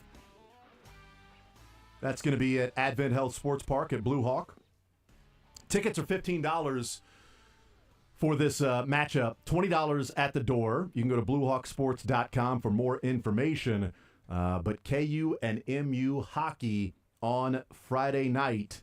And we're going to give away a pair of tickets. 913-381-0810 is the phone number to win a pair of tickets to the MU and KU hockey showdown on Friday night. And a pretty awesome place, Advent Health Sports Park at Blue Hawk, and all the cool things you can do in there. But you can also go to their VIP tickets where you can elevate your game day experience. The Hawks Landing, 21-plus VIP mezzanine. You got private bars, exclusive food options, early access. You can tailgate and enjoy the game in a beer garden type setting with standing room only. So you can go check that like out as well. Sounds like my speed. That yes. sounds... And early rink access, which means early access to the to the bar. That's right. Yeah. So there you go. 913-381-0810. We'll give away a pair of tickets to KU and MU Friday night hockey. You think there'll be some hitting in that one? There'll be some hitting. It'll be a border rivalry. war. Yeah, you can NIL all you want, but that's going to be a rivalry on the ice. Let's go. MU. That'll be a fun one to go check out. The only ice I'll have is in my drink. I'll be on the ice. My drinks on ice. That's what I want my drinks to be. And you can check out the Advent Health Sports Park at Blue Hawk, which is a pretty awesome spot as well. That's coming up this Friday. We'll talk with Todd Lebo, get his thoughts on some college basketball. We talked in the first hour about KU last night and their game against Houston. And look, whether we want to talk about moral victories or not. Sorry. What caller? Did we say a caller? Did we say a caller number? What do you want, Sterling? I haven't said. I didn't even say a caller number. I apologize. By everybody calling right now, it might be caller 30. I don't know. Seven. Seven. Just did seven. We did 7 last time, but that's fine. Attention. Keep calling in, by the way. I apologize for those that have been calling. 23, just for Dylan. Number Dylan shaking his head. Keep calling in. 8. We'll do 8. 913-38. People are now hanging up. There's like, nobody answering the phone. It's my fault. That's on me. Sorry about that. 913-381-0810. Call number 8. Blame Dylan. Blame Dylan. Blame Dylan. Isn't that the original song from South Park? Todd Lebo will be our guest in the 1 o'clock hour. We'll talk some college basketball with Todd Lebo. Kansas Jayhawks falling to the Houston Cougars last night. The rotation issue for KU, who the starting 5 would be. And also KU or Mizzou and Oklahoma tomorrow night. It's a big one. Big game for Oklahoma and for Mizzou to reestablish their dominance. Yeah. Over these Sooners. You know, well, Missouri let the Sooners know what it's like to join the SEC. You come into the SEC and you start losing football and basketball to Mizzou. Know what I mean? Missouri needs this one to You bounce join back their conference, all right? after the debacle down the stretch against Vandy. Yeah. Missouri needs to bounce back and wash away, just how they washed away the Arkansas loss by waxing South Carolina. So I would like to see Missouri bounce back against Oklahoma, even though it is in Norman. It is in Norman. That's true. That game cannot come sooner. I think the hockey game, though, The opposite with Mizzou, if they would play Oklahoma, would be a lot of boomers going on the ice. Well, that would be a win from Mizzou. You know, that's the opposite of Vandy, though, is Oklahoma's 1-7 down the stretch. Vandy was playing great basketball, although their last 2 losses are by 3 or 4 total points for OU.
he did a great job filling in. He filled in. So you know what? That's what matters. I think we won that day. We got a W.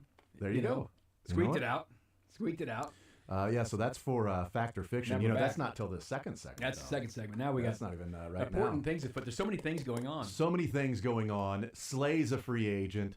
Devontae Adams is now a free agent. He's been released by the New York Jets. Is he just waiting to go with Aaron Rodgers? Wherever somewhere, Aaron something goes. Else? Aaron, where are we going? The Jets have released me. Aaron, what are we doing? Well, maybe don't sell your place yet because we might be with the Giants. Yeah. So you may not have.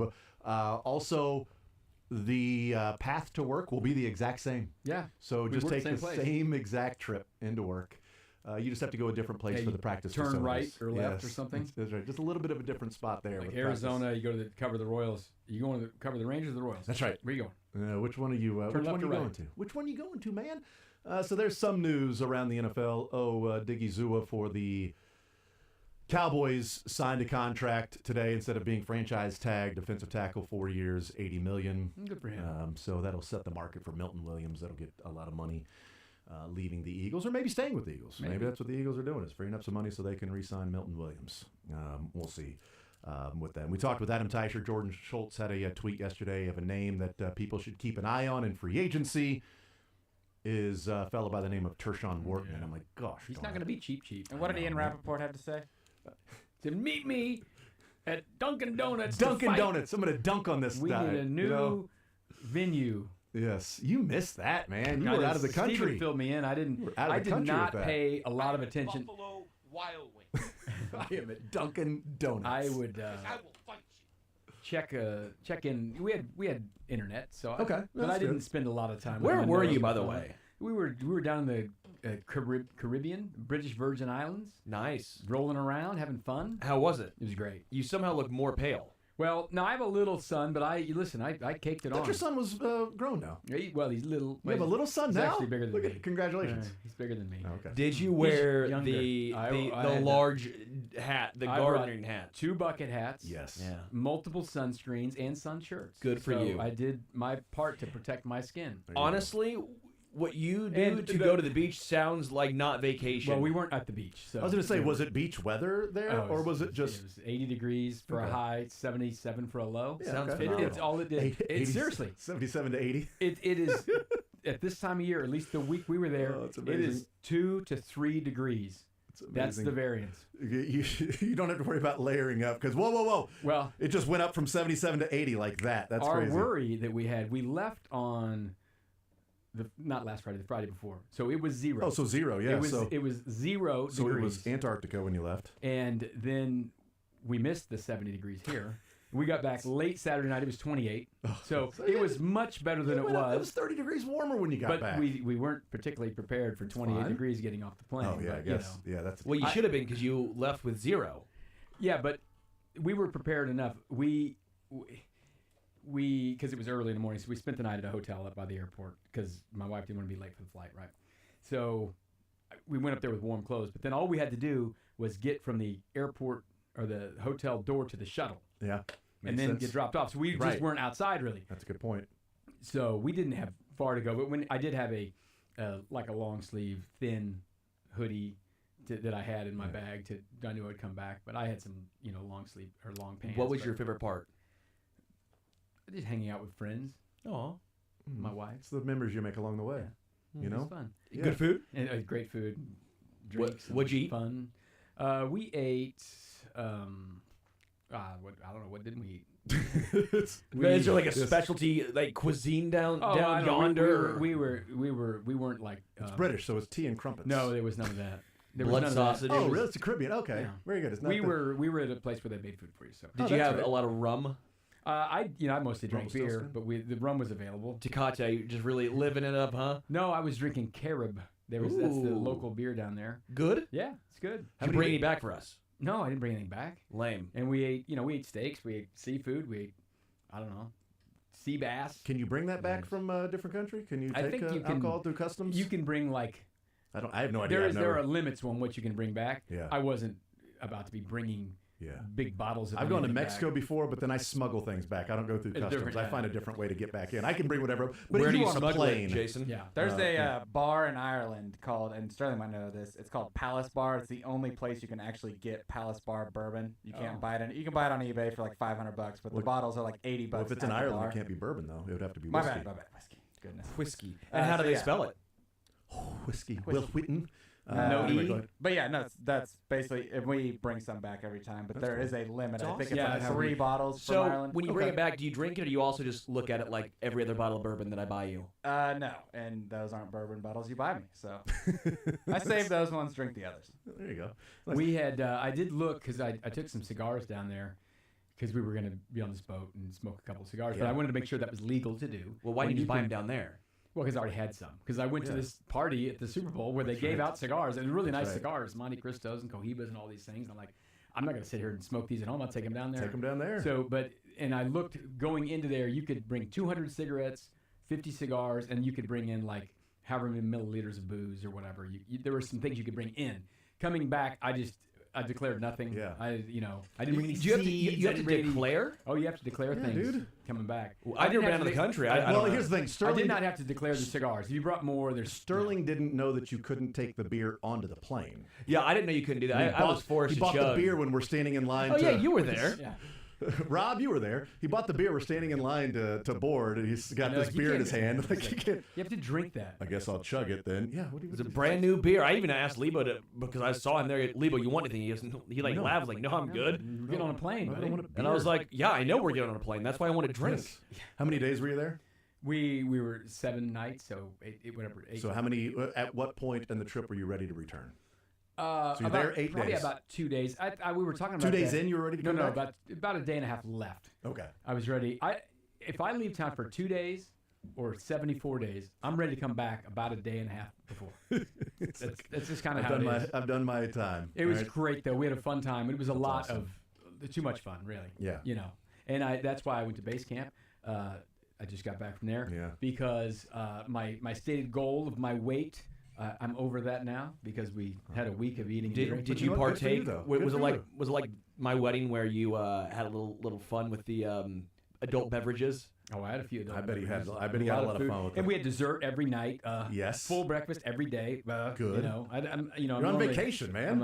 I'm a banana and a protein bar guy. Right. You're Oh, on- here, look, egg, sausage, eggs Well, Benedict. Eggs and sausage are good for you. Yeah. Oh, protein. Croissants, whatever. That's blah, not. Yeah, all of My, it. my large Andes last night was probably not. large. You get a large, A large Andes? Andes? That thing was. Is it for finished 3 it? nights? That thing was thick. That thing was. Is it for 3? You Did had a you thick eat Andy the last whole night? thing? Oh, I ate the whole thing. It was the 87 and running. Did you feel good about it was yourself good. when you Large were is done? like this big. Yeah, it was big. Did you feel good about yourself? I felt good eating it, and then afterwards I was like, Too much. my tummy. I'm like, medium would have sufficed. How far into the Andes were you when you said it's time to go home? About halfway through, I go, this is a quest I'm on. I'm going to power through I'm this. gonna power. The old 76er. When his tummy started hurting, he had to go home. Yeah. My tum hurt. Yeah, but if you eat it fast enough, your tummy can't even let you know. And that Jason it's knows I do eat fairly quickly. hurt. I'm He inhales. I do inhale things, and I also eat fast. So is it Todd? Can Kansas take moral victories? No, I mean, in years past they wouldn't, but like maybe. this year, I kind of feel they're a 7 seed. There was according no, to Joe there was Lunardi. no official so tweet last night about a moral victory, was no, there was not a moral victory They did tweet or play anything better. like that. Yeah, they competed. Yeah. And like.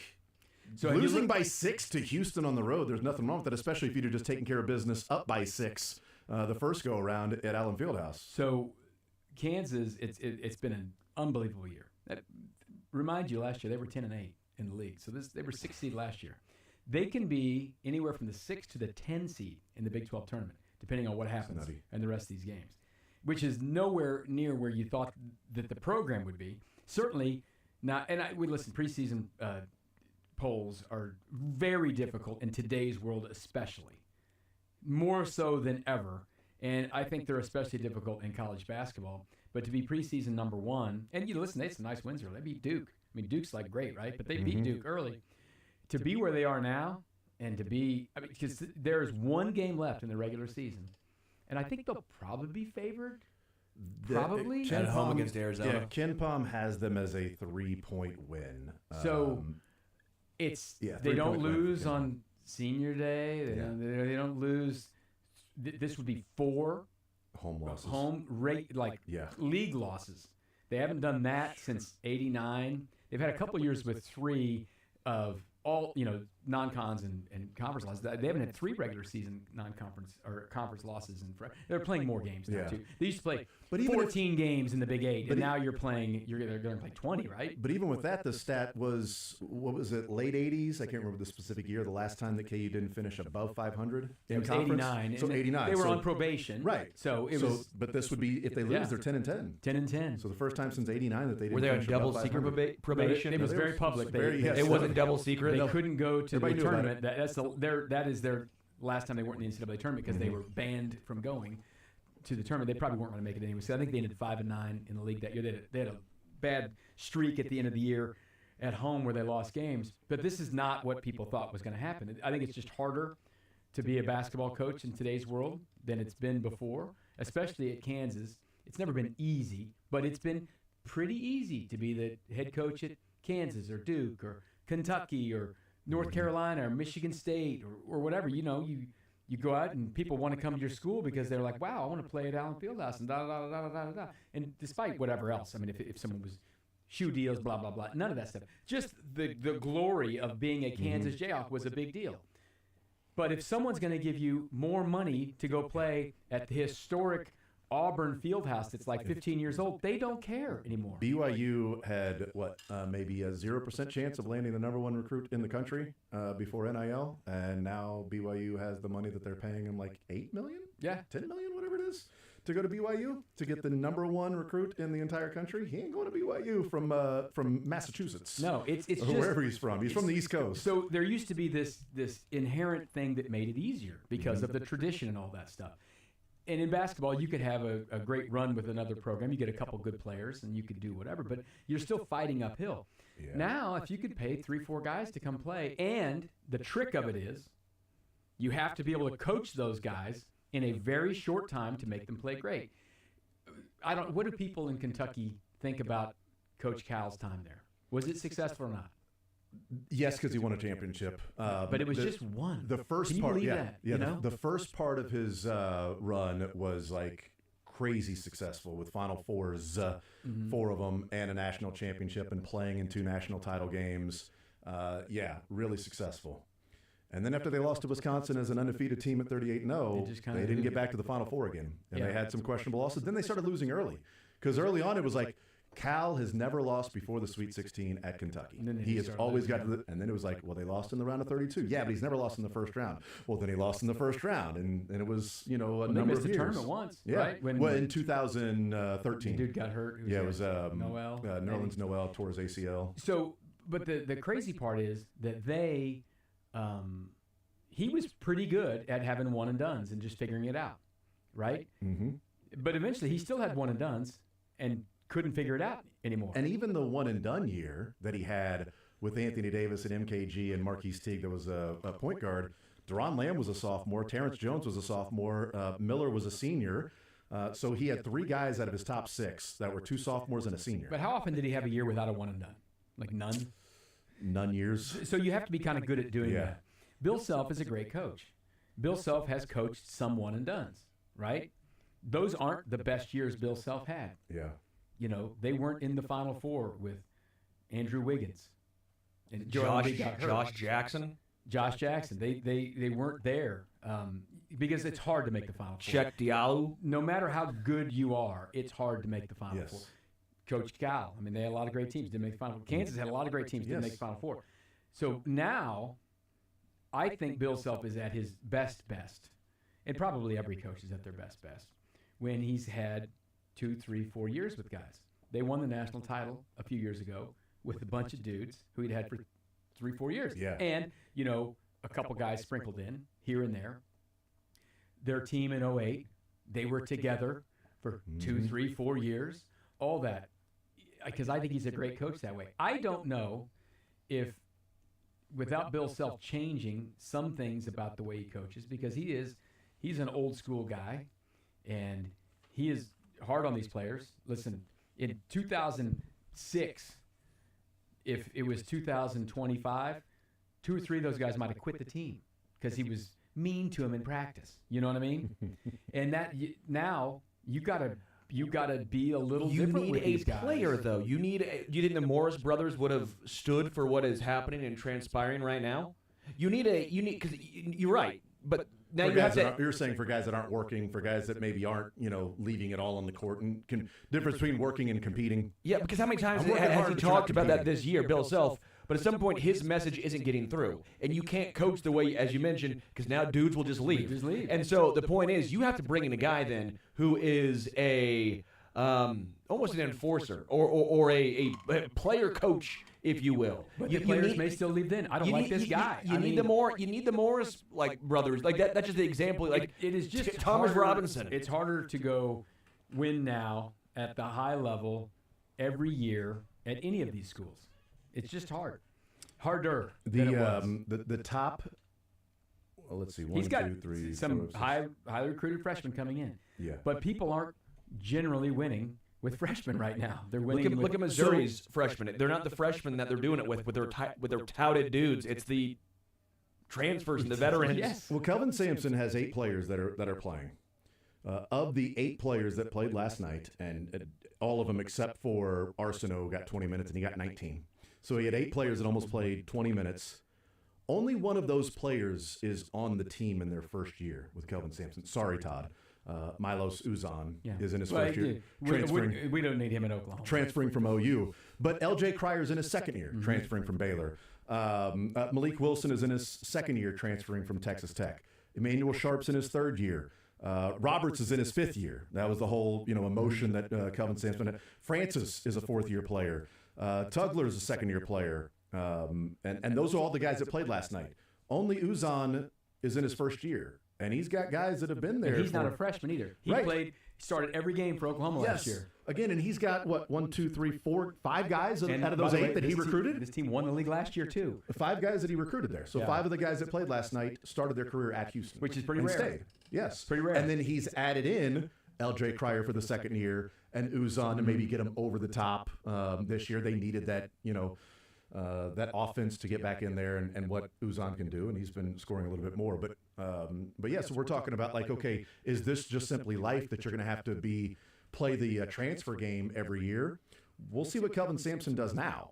Because he's got a number of guys that are going to leave, but this is kind of, it's like, hey, how did he do it? Well, the other side of it, too, is senior, I don't know how many, some of those guys are seniors, but are they guys who the league wants right now, too? Because we talked about this with, with college football, the quarterbacks, they just stay in college, make $2 million. Don't go to the NFL and get picked in the 7th round. You know what I mean? Yeah. So we've had several guys do that. Yeah. It's great.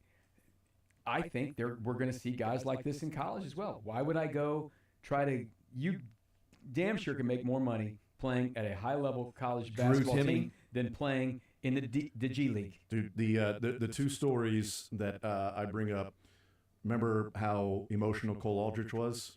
Yeah. Because he felt like if he'd have gone pro, then his grandma would have the, some of those stories that she would have had the health care, that he'd have had the money. He would have had the money with NIL. So then, not going pro. And DeAndre Liggins was a fine basketball player that his senior year, he decides that he's going to leave college.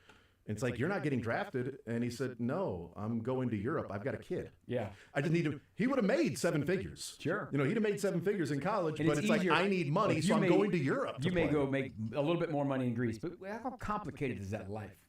It's The not life of easy. being a if you stay off Instagram, whatever. The life being a Kansas Jayhawk, a Missouri Tiger, an Auburn Tiger, a BYU Cougar. In college basketball, it is a great life.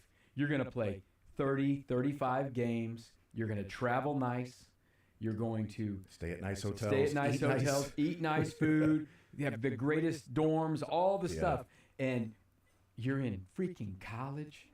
You're just on a college campus where it's fun and all these things. Yeah. So I mean, it's a great life. It's the best life ever. Keep to be a talking. college Let me athlete. close. Go my- back Talk to about school. the Let me close my hardships of eyes. Division I sports to people that went to JUCOs Yeah. or Exactly, yeah. Division Yeah. II schools. But Play also- a little JUCO baseball, a little Yeah, different. exactly. Yeah. A little Being a different. D1 college basketball player is I think the best life. And people of all of it. get lost in, well, if you go play over Europe, well, okay, are you playing in the top level in Spain? Are you playing in the top league there? Because there are tons of horror stories of people that Not are getting playing, paid, not getting paid, no security, getting robbed, people hiring their own security, to be over there. It's good life. Yeah, dude. Being at the top level of college getting basketball traded player. from one country to the other, and then you're at this spot. And Do I still have 4 years of eligibility left? it ain't easy. Can I just be to a, like, can I be a graduate? Pay your taxes throughout Europe. Yeah.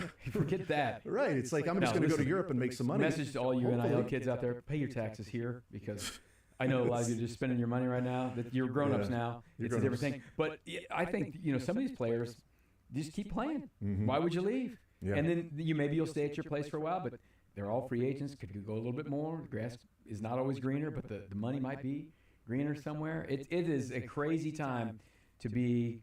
It is the greatest time the last 3, 4, 5 years to be a 19, 20-year-old college basketball player. It's way easier than football, because football, I mean, you get hurt. That's not as much fun. And you travel on Friday, you play your game on Saturday. That's it. Basketball, you get to go a couple places, a little more games, see the world a little bit more. They don't have any. Let's go to the Bahamas and play a football game, the bowl game at the end, but no one's play. But these guys, we have an overseas trip. We got a tournament in the Bahamas. We got a tournament in Cabo. We got they get all those. Yep. We're going to New York City to play a thing. We're doing all this stuff. It's a great life. As we take a break, I just want to look this up.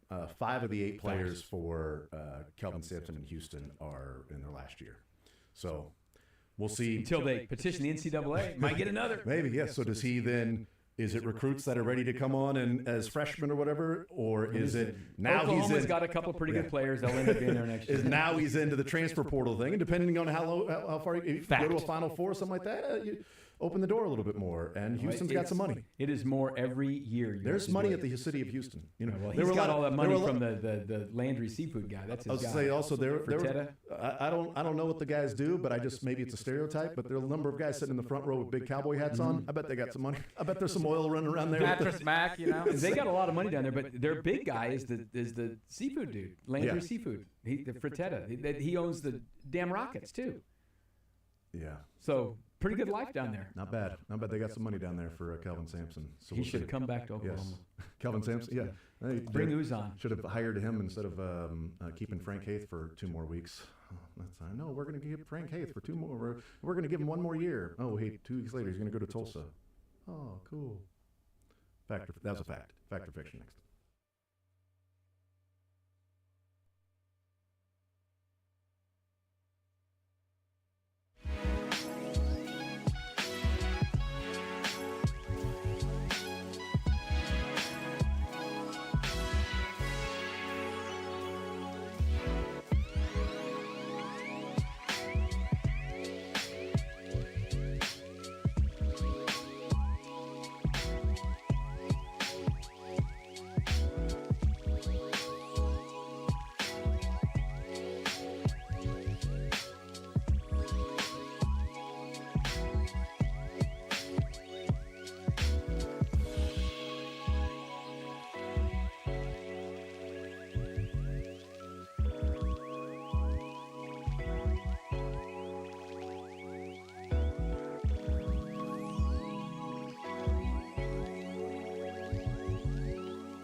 Tuesday edition of the show. Fact. It is a fact. How do we play it? I forgot. I go first. Sure, why not? It's called Sure Why Not? Yeah. Okay. So fact or fiction? Now, refresh my memory. We try to guess what Sterling thinks, or we give a fact or Why fiction? not? Yes, no, true, false? All right. Sure. Since Todd Yes was or out of false? town, we'll start with Todd here. Why not? Let's do it. True. Dazed and Confused is a football movie. Fact or fiction? I've heard you talk about this before. Fact. Yep. Fact. Fact. It's fact. Dazed and Confused is a football movie. You gonna sign that pledge? That's the whole premise of the movie. Whole premise is about recruiting him to keep playing football. Yeah. The whole premise is around will he or will he not sign? Die Hard's a Christmas movie. The whole premise is around going to a Christmas party, trying to reconcile with his wife. Whole thing is about him playing football in the fall. So yeah, football movie. Dylan. Yep. Trey Smith will play on the franchise tag this year. Fiction. Fiction. I think it's fiction. They'll work something out. I think fiction, but I hope someone was going to say fact because I'm close on that one. If somebody would have said fact, would you have gone fact? No, but I would have given them a half point at least. We don't do half points. I do have. It's my game. It's not. Okay, so you get an or. Yeah. Fact gets one, or gets a half. Fiction gets one, depending on what side. Yes. And why not gets a quarter? Sure, it gets an 8. I'll go first. It's gonna get hard to score this. Somehow we're going to end up tied at the end anyway. Absolutely. Debatable. We'll find out. You got to play along all 12 questions. The Royals should bring in Adam Duvall for baseball purposes. God, what if they brought him in for non-baseball? Well, it was for that purpose. For Adam. Oh no, they should bring him in only so that whenever we talk about Adam Duvall, we get to play that. We'd say it wrong. Duvall. That would be how he'd be introduced at the plate. Batting With that soundbite. Adam. No, do Denny Matthews. Hey, now stepping up to the plate is left fielder Adam Duvall. digging in, getting ready. Nailed it. I go first. Sure, fact, whatever. Sure, fact, why not? What's the price tag? Is it what he wants? The $3 million? I'm not giving a guy $3 million to have 100 plate appearances against lefties. Fiction. I'll go fiction as well. I agree. It's fiction. No, they have Adam Duvall at home, and his name is Nelson Velasquez. Already got him. We got this guy. It's weird. He doesn't look or sound like him, but Nelson had minus .5 wins above replacement last year and 200 at-bats, and wherever it was, and Duvall was minus 1.5 and over 300 at-bats. Both are buns right now, so... Why is he getting better for the 36-year-old? I don't think the 36-year-old is going to be the bounce back year for Adam Duvall. maybe. You never know. Lebo. Yes. Tershawn Wharton ends up back in KC. I hope so. That's my new one. I hope so. Sure, why not? I hope so. Fact, fiction. True. I'm going to go fiction. I think he's going to Well, hold on. What did you... Yeah, it's a fact. Oh, it's a fact? Okay. Yeah, I'm going to go fiction. I think he gets his deserved money. Yeah, I'm with Todd. I hope so, but I'm going to go fiction. It's gonna be fiction. Yeah, it's fiction. I hope so. I'm actually with Lebo. You can give Lebo half a point for because we have the same thought process. I hope so. I want Tershawn He's Wharton gonna back go in KC. like Colin Saunders. What it feels like a little bit too much money. Yes. We're tied at 4-3-3. I want Turk back though. Turk, if you're listening, I want you back. Hometown discount. Take it. I don't know, man. I will buy you. You guys from Missouri S&T, go get your cash. Turk, if you stay, I will grab Andy's with you sometime. I'll buy your Andy's. You buy the largest. I will buy you a large Andy's ice cream, Tershawn Wharton, if you come back to KC. Fact. How about that? I will do that. I bet Andy would give him a hometown discount on his Probably ice would. cream if he stays. Let's go to Dylan next up. Dylan. Pay me in concrete. Mizzou beats Oklahoma by at least 7 points tomorrow.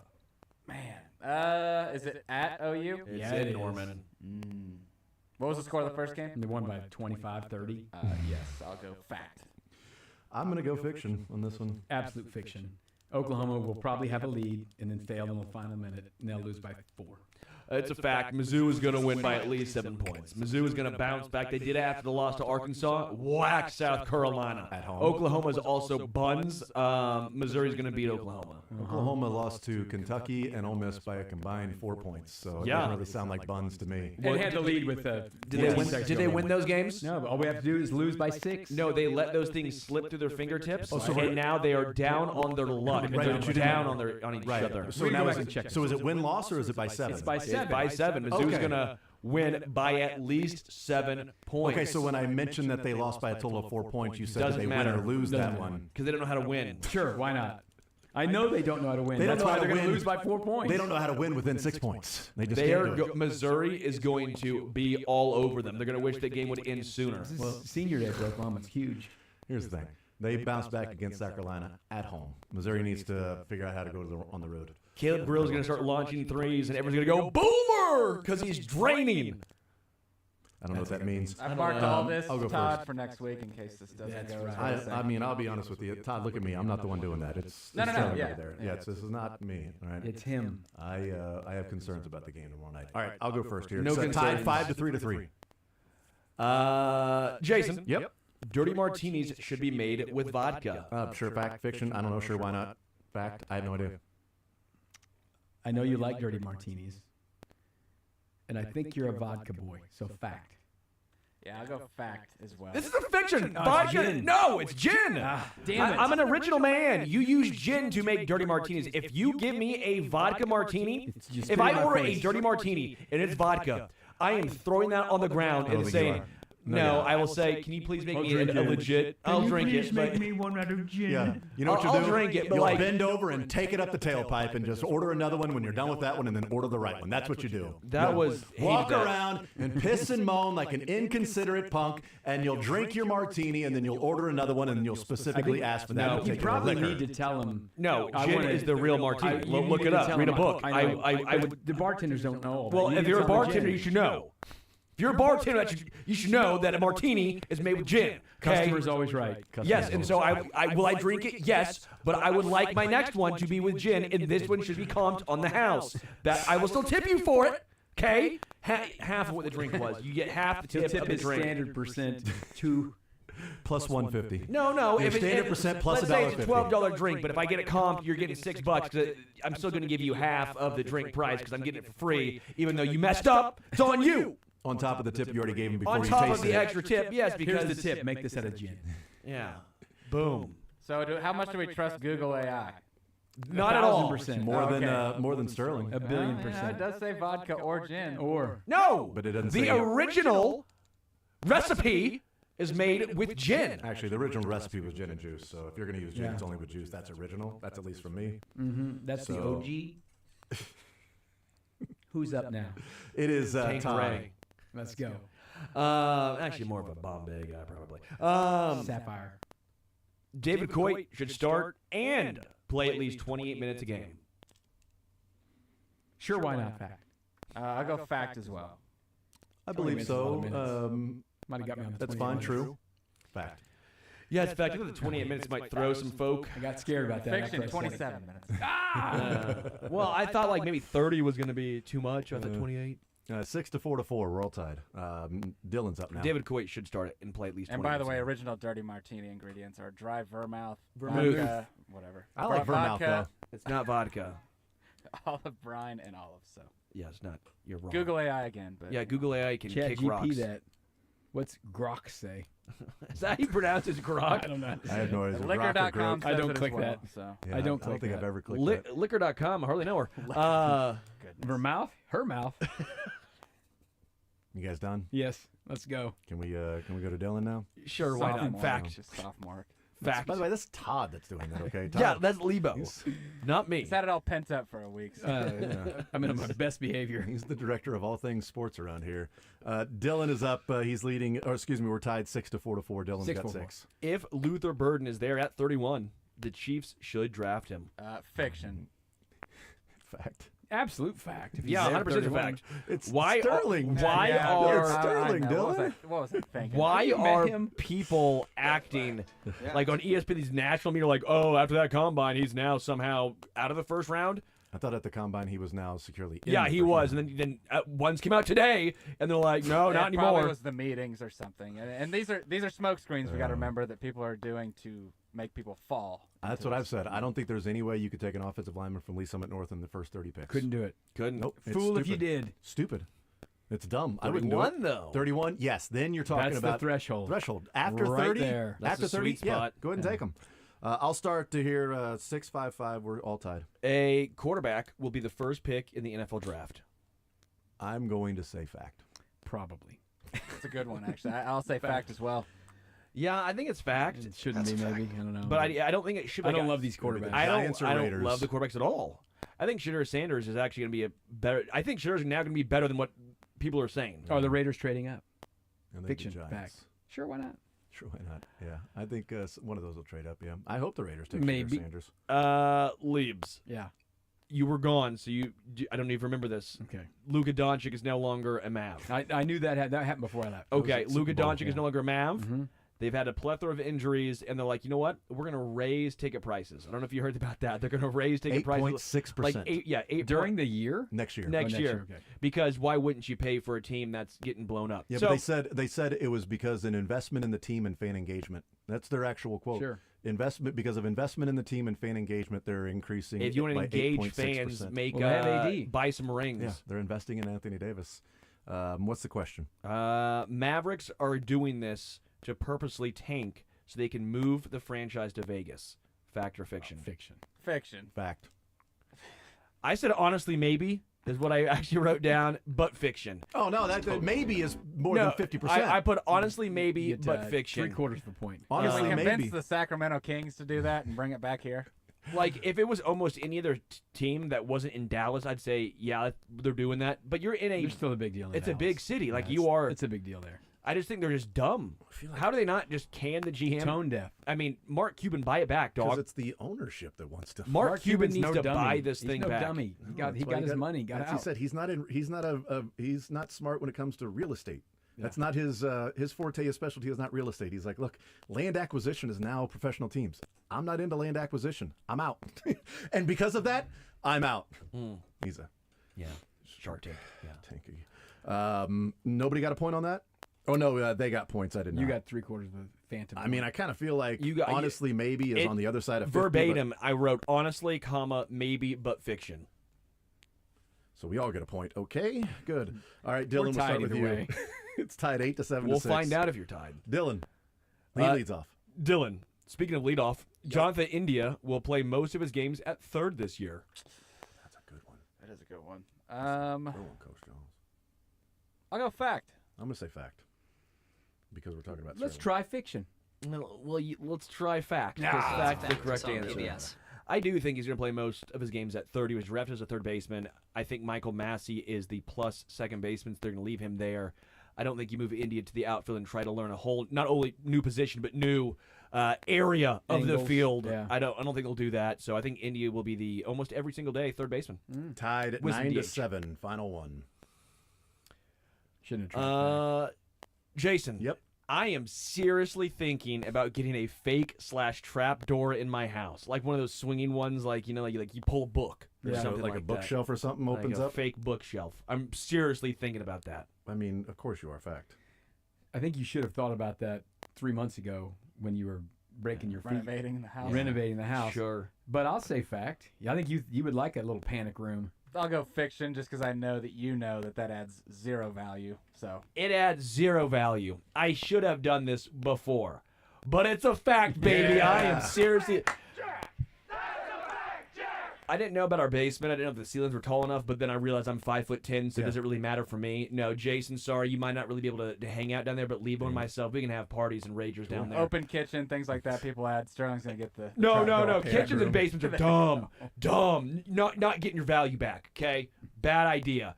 But the podcast studio, it's tucked away. Nobody Now, knows. Nobody's Secret. gonna know. So I'm gonna see how much it costs because cost is gonna be a factor. Let's be real now. But if anyone wants to know anything about setting up fake trap doors, I want to do this. My name is too close to Sherlock Holmes to not have one in my house. That's why. You really should have thought of this 6 months ago. I should have, You but renovated your house. All and you you're need is one of those Sawzalls and That's right. a couple of hinges. Good. You can do it yourself. You're pretty handy. I could. You know your way around a wooden board. You have your tetanus shot yet or what? How'd your foot go? My foot I did not lose that toe. Good job. Did not get that tetanus shot. I was playing with fire. Yeah. But sometimes you're the bold. fire cooks your food, baby. Way to be a man. All right, we're tied 9 to 8 to 8. What is the tiebreaker, Sterling? Well, baseball's baseball's just around the corner. It is. Okay. Love me some baseball, and you can't go to a baseball game without a hot dog, That's true. right? You can't do it. So, what are the top 5 ingredients you put on a hot dog? Toppings. Top 5. Okay. Yes. 5 They don't all dogs. have to be like all 5 at once on the same dog, Hey. but just You can go to the K and get a Z-Man now. I know. That kind of made me think of this, but yeah. top 5 ingredients to put on a Z-Man didn't have the same ring You to know what? it. I'd like to see if I can finish off the enlarged Z-Man that they put at home plate to take the picture. That they That's made all actual that- size. Made all that risk. Yeah. It's a It's lot of actual work. size. Big yeah. 76er. Yeah, that's an actual size. They actually made that Z-Man that size with that big ass onion ring. Followed That's up with a big Andy's frozen custard. hell yeah, Large. 87 extra, and running. extra large. I There you need go. to do some running. Yes, it's 8,700 calories, and running is what you should be doing. We'll take a timeout. Tiebreaker next.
First thing, I put Skittles. First thing, No, I thought it was Halloween candy. I'm sorry.